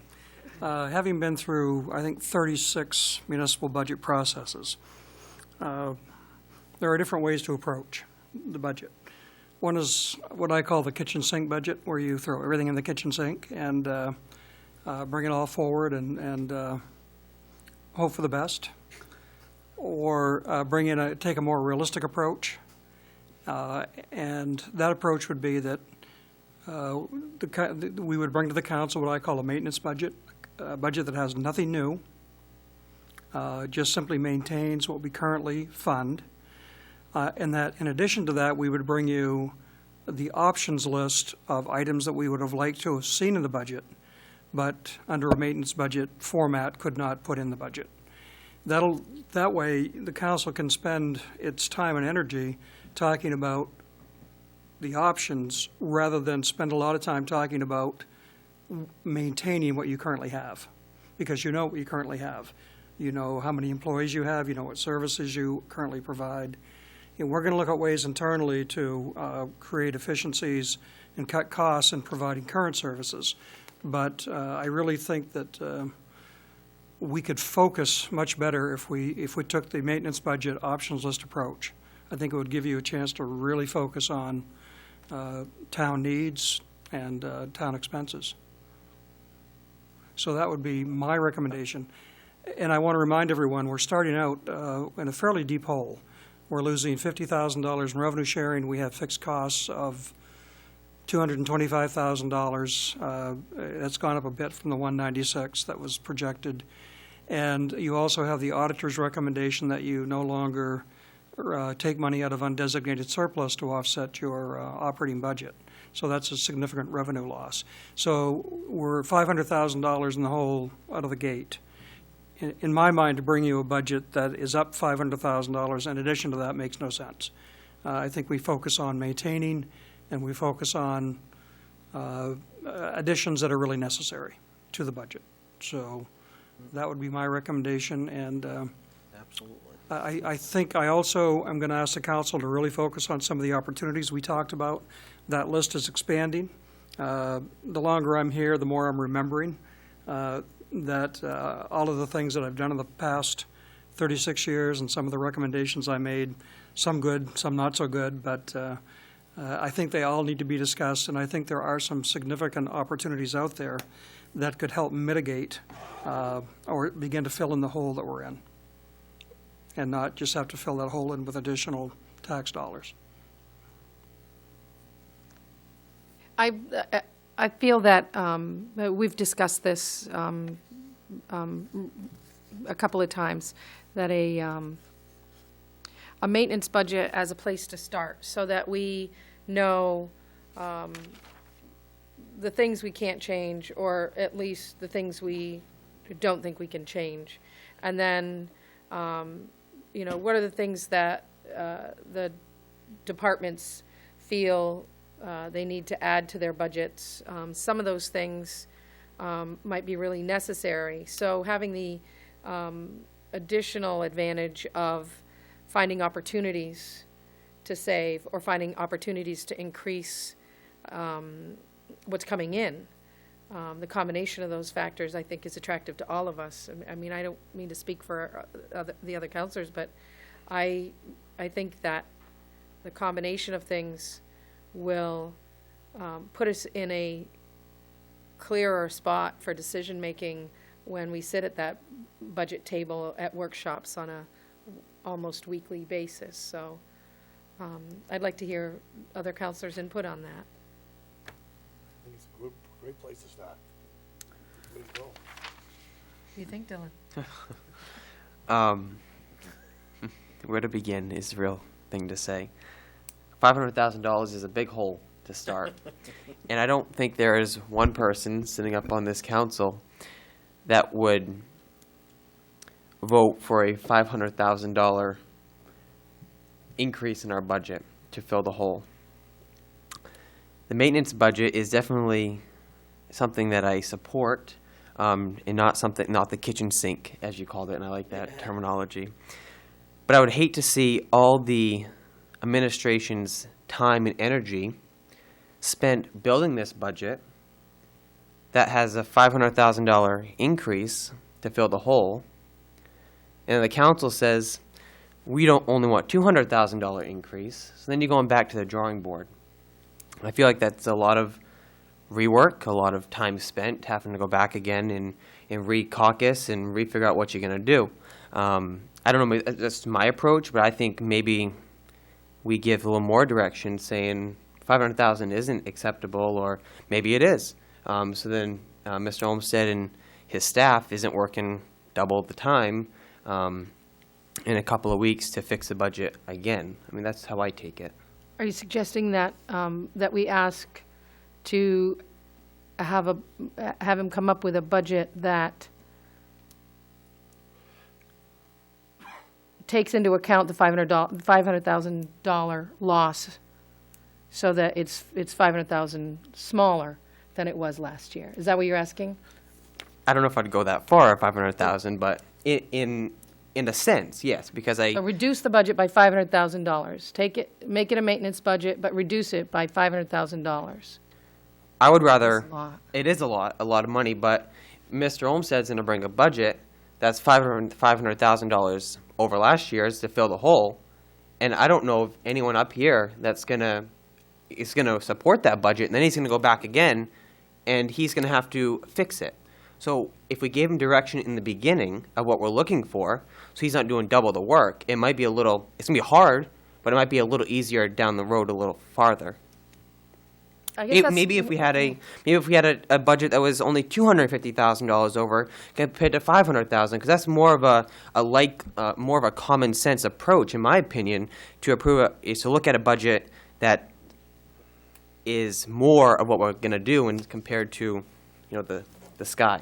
So I guess what we have to do is define what we mean by maintenance budget. Correct. For a maintenance budget, my understanding is a budget that will maintain all the services, not reduce any services, and basically no changes to service, but try to find ways to reduce the actual budget, because we're going to have $500,000 less than we did last year because of the decreases. Am I understanding that correctly? I think so. And I've got a recommendation. Okay. And I've had some experience with holes this deep over the years. What we could do is bring you in the maintenance budget. We could bring you in the options list, but we could also bring you in increments of cuts. So what would a $250,000 decrease in the maintenance budget look like? What would a completely flat budget look like? And we can show you what we would have to cut or how we would get there, either through a combination of budget reductions and increased revenues. Okay, so part of that options list would be increased revenue, or Yes, Okay. absolutely. So what do you feel is a reasonable number to shoot for this year? I wish I could answer that with more certainty, but I'm just really digging into your budget and understanding the details. And candidly, I've found some things in there that could be cut. There are some big items that could be cut, which would generate a lot of public discussion and probably a lot of council pain. But, and I've been through those discussions and still have the scars to prove it. I think we need to put those things on the table so we know, what are our options? Is it worth the pain to get the gain? Yeah. And Let's see what you have. I'm willing to put it all on the table, but this may be a bad term, but if there are sacred cows, I need to know what they are, so I don't to get. There are no sacred cows. Okay, if if there are no sacred cows, then I can get real creative. I think that is the best bet, is put it, I'm just speaking for myself, put it all on the table, and see what we have. That we are an elected body. We're an elected body for a reason, to make these decisions and try to work the logistics of it. And there's political controversy over everything. And I know what tickets you're talking about. Some I probably don't know, but there's a lot of them that are ringing in my head. But I know from my perspective that if I was an administrator in this town and I presented a budget of X dollars, the council then meets. Actually, let me back up. The council meets, say we want a maintenance budget. Okay, I'm an administrator. I present that budget to the manager. The council then meets and says, oh boy, this is too much money. We need this. Well, then I would think as administrator, well, what does the council want? They already asked me to do one thing. I did it. Now they're asking for another thing. I think if we go in with a clear picture, a picture that is framed, a picture that we're going to support, the administrators are not going to be as confused as they are if we keep going back to them wishy-washy, not knowing really what we're shooting for. That's my opinion on it. Yep. Overall, we're looking at a 7% cut then, ballpark, Get back to zero. to get back to, Well, zero. I think that's why we have some options. We can say, okay, is getting to exactly zero too harmful to our services? Maybe we want to go, 250 instead of 500,000. That's our, see how 500,000 comes out to about cuts hurt. 6.8%. right. And keep in mind, Budget last year. it could be a combination of cuts and increased revenues. Exactly. There's some low-hanging fruit that we can pick. That's been hanging out there for a while.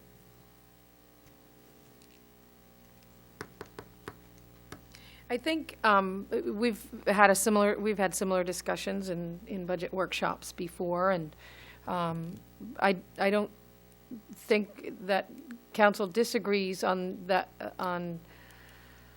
what we want to get done. We just don't all agree on how to get it to that point, and so I think that's important. I think a lot of times, one discussion that I've been a part of a number of times, both in workshops and at public discussions, is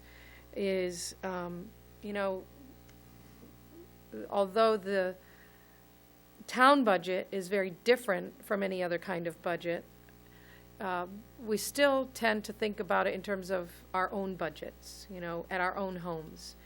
And most of us don't say how much we'd like to make and then find a way to get it. Most of us say, this is how much money I make each year, and I need to decide how much I'm going to spend on each thing. So it's a much different process, and it's a much more difficult process when it affects so many lives, careers, and people. So I think I don't disagree with Councilor Pesky in terms of making sure that we give clear direction to department heads. They've all already worked on their budgets and presented them to you, so that you have something to work from. And now we need to give you direction, and I think it's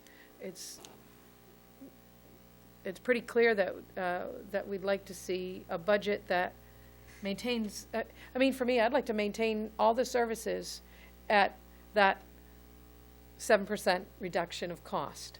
That's what I would like to see. Sure. I'd like to see the services maintained and reduce the budget. So, I mean, perfect world. So if you could do that. If I can do Pull a that, rabbit out of a I hat, should be the too. higher pay grade. Yes. But is that a good synopsis of what we're feeling, though? I mean, Well, I think so. I mean, I still like my approach, which is show you a maintenance budget and then in increments show you what it would take or what our recommendations would be to get to that zero-sum game. And what we're going to show you, or what I'm going to show you, is a combination of probably revenue increases and budget reductions. And some of them you will like and some of them you won't like, but at least it will get the discussion going. Now, if you wanted to give me just blanket authority, I could get you down $500,000 tomorrow. You got mine. Come on. But I would. But the next meeting, this room would be full of people, and we'd be looking for a larger meeting room. It's okay. Can I say something? First time. It has to happen. Yeah. So We hired Mr. Olmsted because of his experience, because of his track record, and because of what he's accomplished in the past.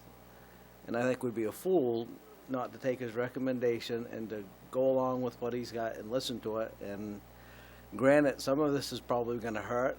Some people are going to be maybe offended by it, but the town needs to get back on track, and people will be thanking him for what he's done down the road. My opinion. I think I agree with Councilman Teever. I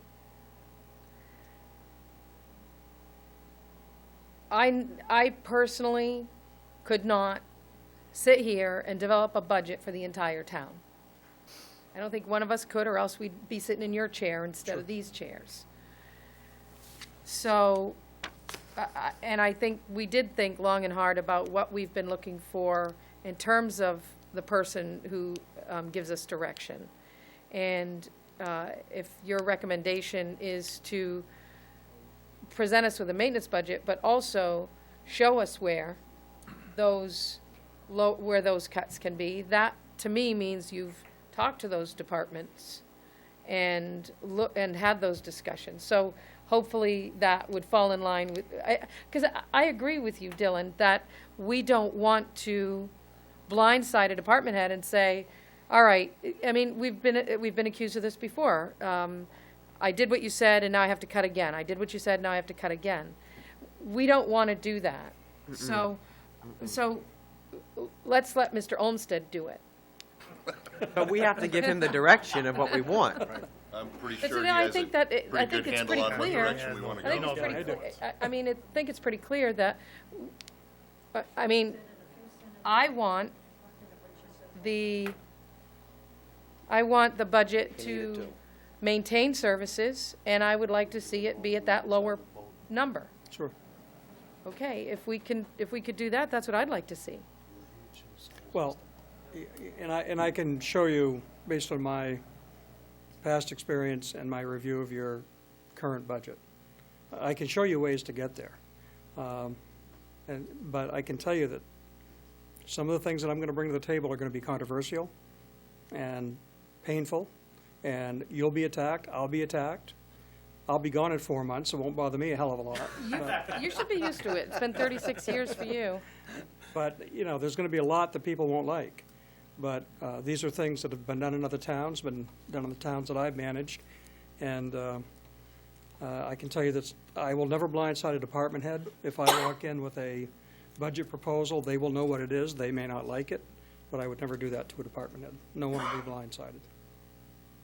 Dale, on that note, how do you think they'd like it too much if we automatically just said, oh, by the way, you're going to get a 7% raise in taxes? Pretty sure they won't like that either, so. Correct. We've got to find the right, There's got to be a right balance there somewhere. we got to find a balance. Especially when, Because I don't want a 7% raise in taxes. especially when the school's asking for more money too on top of that, so you gotta Yeah. calculate that in. You Yeah. get 10%.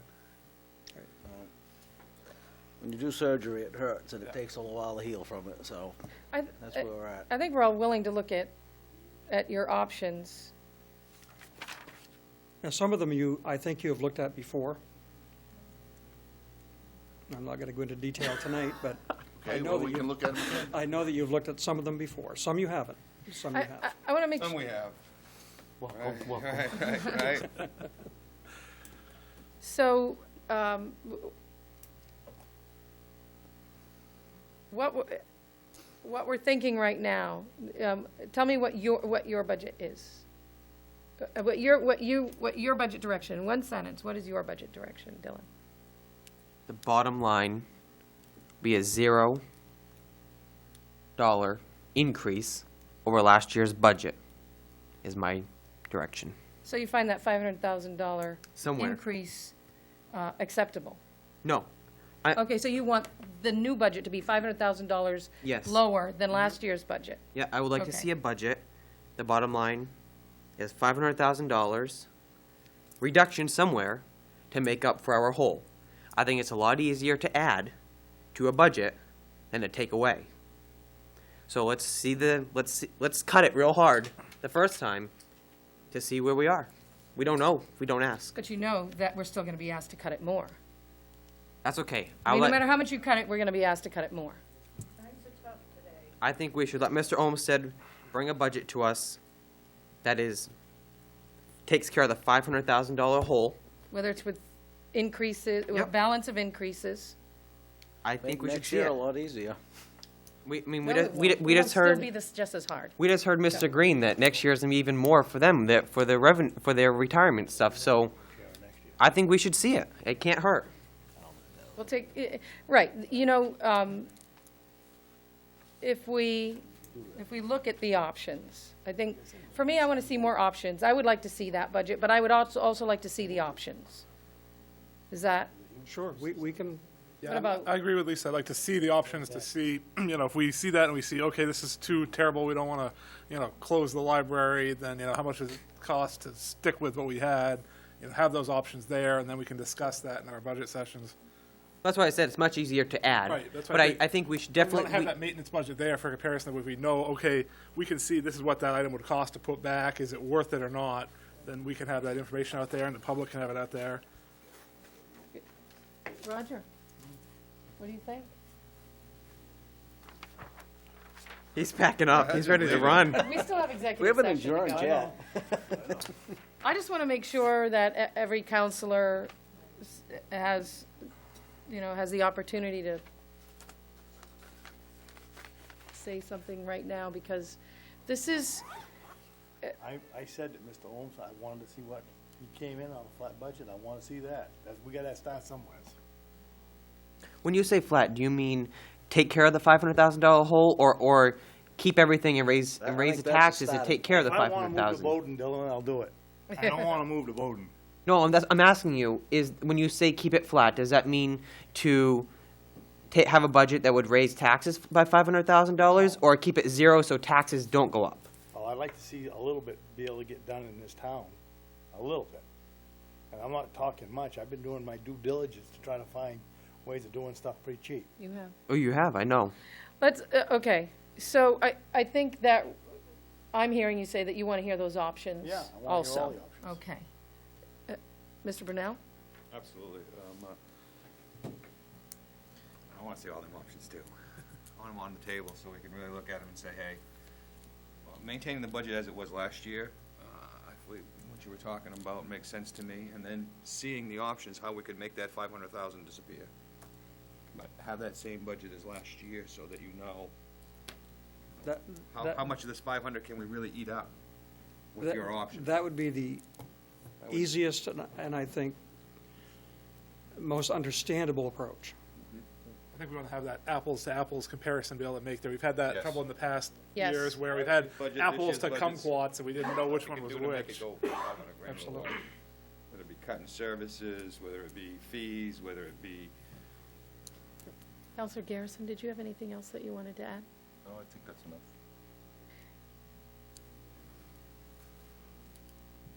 Is that enough for you? Sure is. I know All right. exactly what to do. So we'll look forward to seeing what you have for us. And I think what happens along the way is we get our eyes opened a little bit more every year, and we'll see how we can work on this budget and move forward from there. Sounds good. Next item, please, Twyla. Review and recommend process and timeline for town manager search. I have a question for a minute. How long are we gonna go on? Because that last session was. I'm sorry, Mr. Willie, I didn't recognize you to speak. Our next item is to review and recommend the process and timeline for the town manager search. Counselor Pesky and I met with the representative. I will maintain order in this room, and if anybody wants to speak, they should ask for it in advance. I think we've made it clear with our council working rules, and I won't put up with interruptions. Our Lisbon manager search timeline, we have a draft. Councilor Pesky and I met with Mr. Garish from Peabody, Eaton Peabody, and we will discuss more about it in executive session this evening. But we do have a timeline that Mr. Garish put together for us, and we wanted to make sure that the public is aware of it. We have, Mr. Garish started with an end date so that he could create the timeline of getting everything done.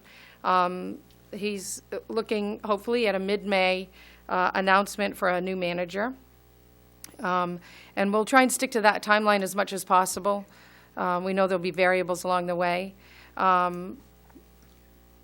We will, they'll be advertising for that position, accepting resumes, making sure that council is informed, and then interviewing. The one thing that I was really impressed with was that Mr. Garish suggested a public session inviting citizens' input into the qualities that we feel, that you feel you'd like to see in a new manager. And that would be a public forum that, that we would advertise in advance. And then he would also interview department heads and make sure that everybody who would be working directly under the town manager, he could get their input, and then move on from there. So I think that it was a good timeline that he put together. I think that looking at mid-May for a date, he put down May 20th, and of course, it's all variable depending on what goes on, and he was hoping for 35 to 40 candidates, and he felt that we would see some good, strong applicants. So that is, that's the timeline that he presented to us. Just wanted to make sure that everyone's aware of that, and if there's anyone who has any concerns or questions about it, that we make sure we consider those. Mr. Garish will stay in touch with council, mostly through me and Vice Chair Pesky, and we'll make sure that we pass everything on, and there will be times when everything is sent directly to the entire council too, just to make it more effective, to make sure that we stay in that loop. Just so that the public knows, a good portion of the search is confidential, and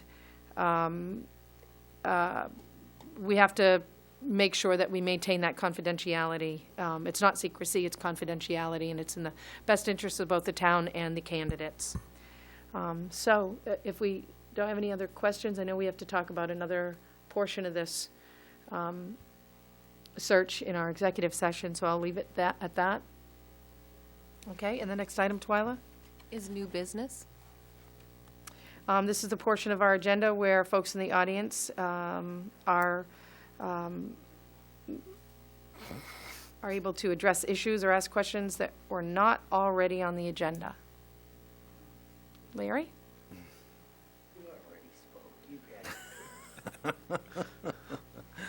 Larry Fillmore from Lisbon. Councilor Bickford said in one of our meetings here that we were going to see the voting on a municipal budget in June. Well, if that is a fact, then we need to get started on the verbiage, because I remember the last process we went through on this, it was a long, drawn-out thing. So I'm asking because I want it on the ballot. I think it's the right thing and a good thing, and I think that we need to be working on that. What we're gonna do, Larry, is, and when Roger was here the last time, I made it quite clear. We have in our charter, we have a portion of the charter that we can go out, or a person can go out, people can go out, and they can call for a town meeting if they don't like the budget. They can call for a town meeting, and they can vote on the budget as a whole or individual parts of that budget. That's in the charter. But you had to have 15% of the people of the vote of the gubernatorial vote. You had to have 15% of the people that voted. My recommendation, working with the Charter Commission, Mr. Bowie, the head of the Charter Commission, was to cut that to 10%. And that's what we're gonna do. We're gonna have a charter change to change it from 15 to 10%. And I told Roger, that was exactly what I told Roger the first time. I explicitly went and told him. And we haven't wavered for that at all. I mean, he doesn't know about it yet because basically Roger Terrio knows about it, and he's the one that's gonna have to write the charter change to go up, and it will be on the ballot in June. But my understanding was that we were going to vote on whether or not we can vote on the budget yearly. No, it was to change the charter so we could, if you want to, instead of going out for 15%, it's 10%. Yeah, I got that right. Okay, so, but with the town meeting, if you want, you can specify vote on the town budget as a whole, or you can vote on the individual parts of the town budget. Right. I thought we were going to do that annually like the school board does, or the school does on theirs in June. No, that was what I thought we had talked about. I talked to Roger. Maybe I'm sorry I didn't bring you into the loop when I was talking to Roger about it after the fact. Okay. But that's basically, there's has to have no charter change, no charter rewrite, no charter. It's a very simple thing to do, and it would just give a person more opportunity to go get the signatures. All right. Thank you. Thank you, Roger. Good evening. Steve Warren. I just wanted to weigh in on a couple of things. I think you're moving in a great direction in terms of management approach and even the conduct of the meetings. There are a couple of things that I think you could do that would make a huge difference to the ongoing expenses and deal with some of the budget issues. One of them is technology in town is considered one of those sacred cows or whatever that you can't understand. It's too complicated, so just accept whatever budget number is thrown at you. You don't have a technology committee. That's a real weakness, and you shouldn't have to get into the nuts and bolts of things, but there are plenty of us that are technical people that are available to assist in that and could very easily understand the issues that the budget is driven by. Much of it is service contracts and purchases that right now you're not scrutinizing, I don't believe. So we had a technology committee. I was one of the original members on that technology committee, and it stopped being active because it was disregarded. So you have to give it your support. You have to recognize the value that they offer. People won't do it. They won't continue to put the effort in if they don't have the support. So that's one item. And on the budget for planning, I'm the biggest advocate of planning that there is, okay? But I think that we need to step back from what we've been spending on that. We did it as a contract, and a lot of times once a budget item has been set, it just stays forever. And I think we need to see some results before we continue to fund that. I think that that's something that should be cut from the budget and then readdressed in future years if we can see that it actually produced something. Thank you, Mr. Warren.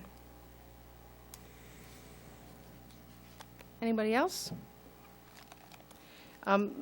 Before we move on to the next item, I do want to hear what everybody has to say. I would like to remind folks of our time limits. Our time limits on our agenda are suggested times that we think it might take to cover an item.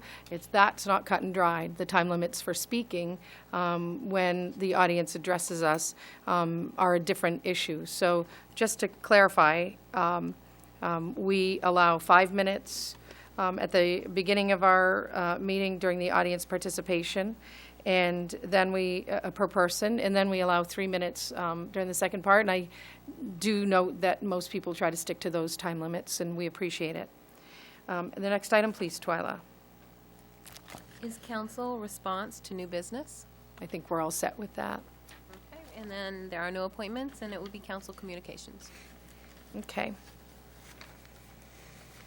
Is there anything anyone would like to address? I have a few, real quick. I was hoping Mr. Willie was still going to be here, but I just wanted to touch upon the Finance Committee real quick, of having multiple people that were former counselors. I really pushed hard for the Finance Committee. I think it was a good move for Lisbon. The Budget Advisory Board, it was nice to have elected people that to help the council with the budget. But the problem was people weren't involved in it. We had Miss Fitzgerald that was involved. She was active with it. She was at every single meeting. Even when I was sitting in the audience, she was there. But you had 5 other members on that committee at one point. And I remember multiple times, and Miss Fitzgerald was the only person that showed up. I remember the last time they couldn't even get people to run for the position. So the council got to a point where, what do? You have people that aren't involved, don't want to be involved in it, or they were really up to a hard wall. And the Finance Committee has people that are business people, bankers, former counselors or selectmen that really understand it. And I really think they do have the good heart into Lisbon to help us move forward. So that's my little speech on that. Next thing I had real quick is there's a lot of discussion in the town right now that there's going to be a question on the June ballot for a bond to build a new fire department on Route 9.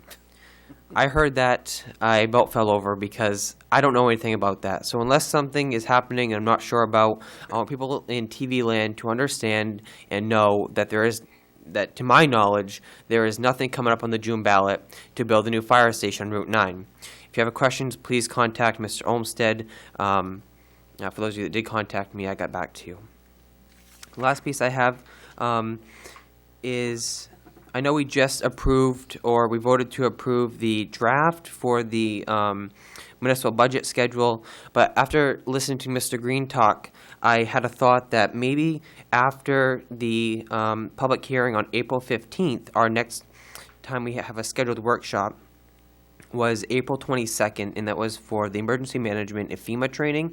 Maybe we should move that workshop, and we should invite the school committee and Mr. Green to come in and sit with the council, so we take all the input from we have at the public hearing, and give the school committee some direction of, hey, if you brought this budget to us, well, it would go through, or hey, if you bring this budget to us, we're not going to support this. So they're not coming in at the last night and if they got a surprise or not, like they did last year that Mr. Green kept referencing. So I'm not sure if council would be open to that. But I looked through here just real quick, and I didn't see anything else on there to sit with the school committee, and I think that's going to be a very crucial point for us, especially if we're really gung-ho to get this done. So my recommendation would be to move the emergency management FEMA training from April 22nd to another date and fill that in with the school committee. I like your thoughts on making sure that we meet with the school committee. I know that Joanne Potvin, who would be doing that training for us for the EMA, is the director of the Androscoggin United Emergency Management Agency, and as such has a really busy schedule. I can understand. Doesn't usually do trainings for town councilors.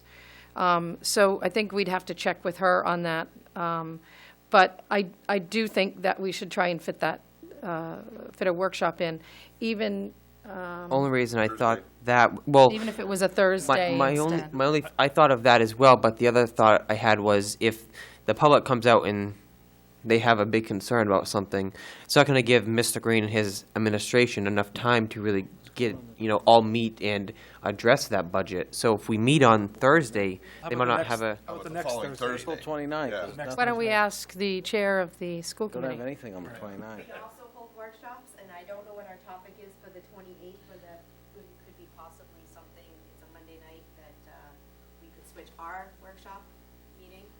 Combine that. Yeah. I don't know what our topic is, so, That's the 28th. If we can coordinate with you guys to try to get something set up. Mr. Olmsted, can you coordinate with Mr. Green and the school committee and see if we can do that? I just want to make sure that we have that communication that piece idea. so that if there's a big cry, that everything is out on the table. That's all I have. Thank you. Anyone else? I would like to update the council and public on 3 issues briefly. Just an update on the fire at Public Works. I think most everyone knows that a truck caught fire in Public Works in the building.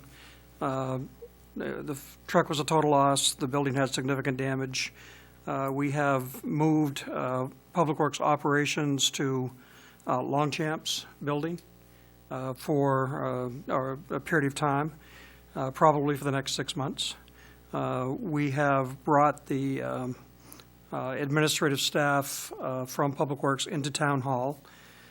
We have met over the last week with insurance adjusters, structural engineers, the local insurance representative. Yesterday, we received a proposal on a settlement of a claim for the lost truck. It was very low. I rejected the claim and told the insurance company that they had to rethink their offer, number one. And 2, I put a couple of folks at Town Hall to work looking, going out into the market, finding out what's out there in the way of used trucks, what asking prices are. But we need to get a realistic settlement to be able to replace that truck. So we're working on that. The insurance agent that we use is going to assist us in negotiating with the insurance company. So that's item 1. Item 2, the DEP violations, just wanted to update everyone on those. As I understand it, there were 3 violations over a short period of time.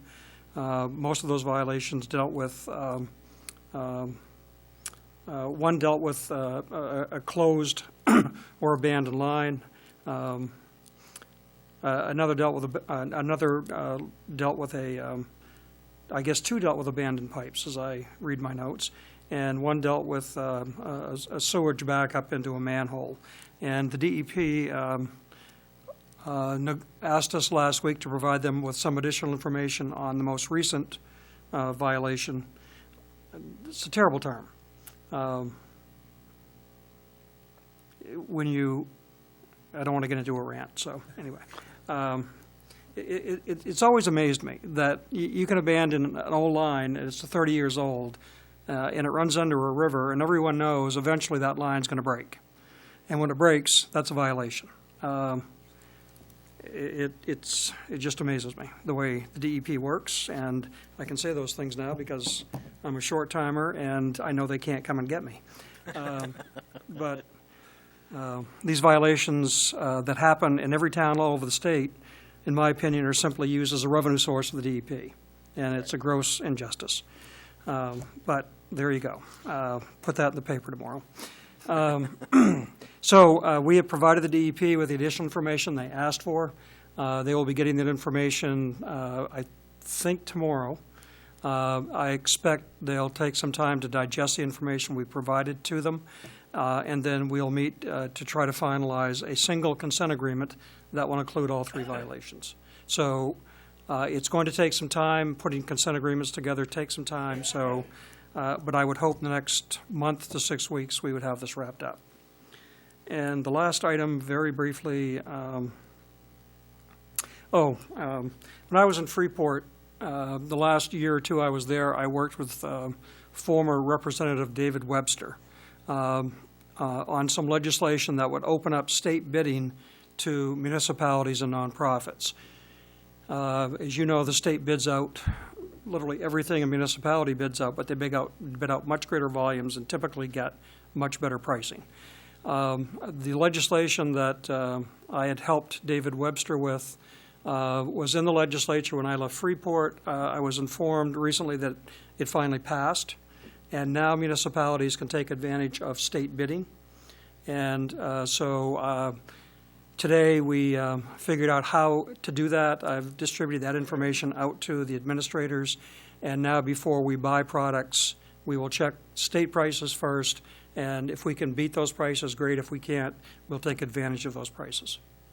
So hopefully there's some cost savings there. Great.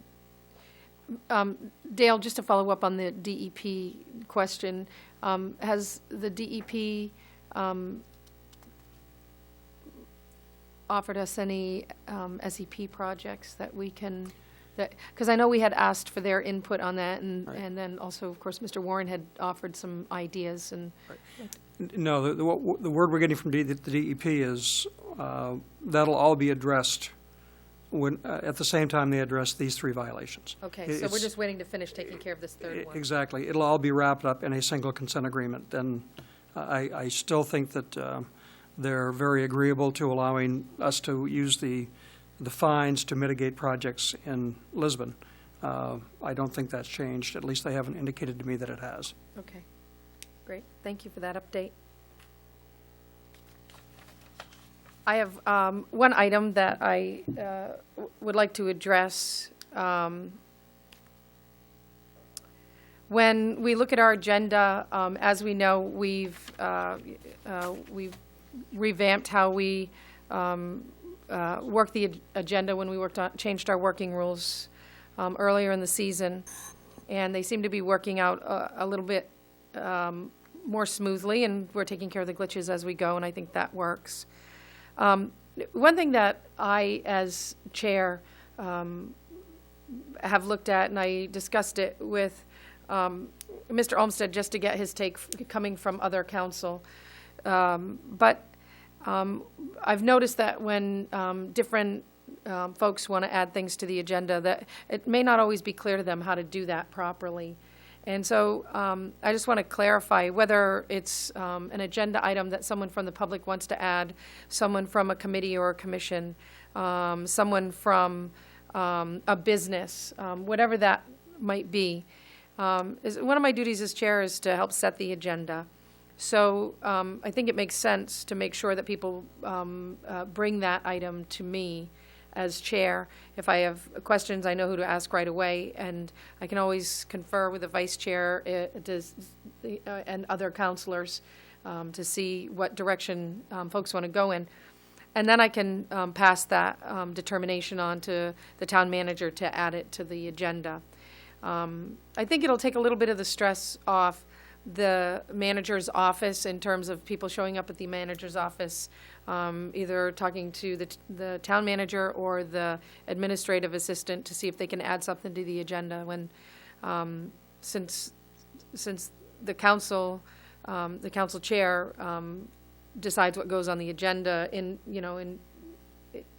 working with the council on that, then it makes sense that that would be the most effective way to do it. So, just to make it clearer for folks, and for instance, Mr. Warren wanted to put something on the agenda, and it did come to me, and that's how we ended up getting it on there. But it kind of went in a roundabout fashion. I hope you don't mind that I used you as an example, Mr. Warren, because I think it's a good one, because he needed to be on the agenda, and it was something we needed to hear. So I just want to make sure that it's clear, that process. It goes to the council chair, because the council chair sets the agenda, and if there are any questions along the way, talks to other counselors or talks to the town manager, whoever needs to be talked with. That way, if there's information that needs to go, that we need to have for responding to questions or comments from that person who wants something on the agenda, we have the opportunity to look at that ahead of time and get clear answers. So that was all I had. Everyone else is all set? So if we can move on to the next item, please, Twyla. Is executive session, Order 2014-35 and 36, to go into executive session for 1 MRSA Section 405-6A, personnel matters, to include Human Rights Commission complaint, town manager search, and the interim town manager's contract, and 6D, the union contract negotiations. Do we have a motion to move into executive session? I'll make that motion. Second. All those in favor? Order passed, 7-0. Okay. Let's take a 3-minute break. We gonna have a vote? Sorry. We don't need to vote. I'm sorry, no, thank you for asking. We don't need to vote when we come out of session.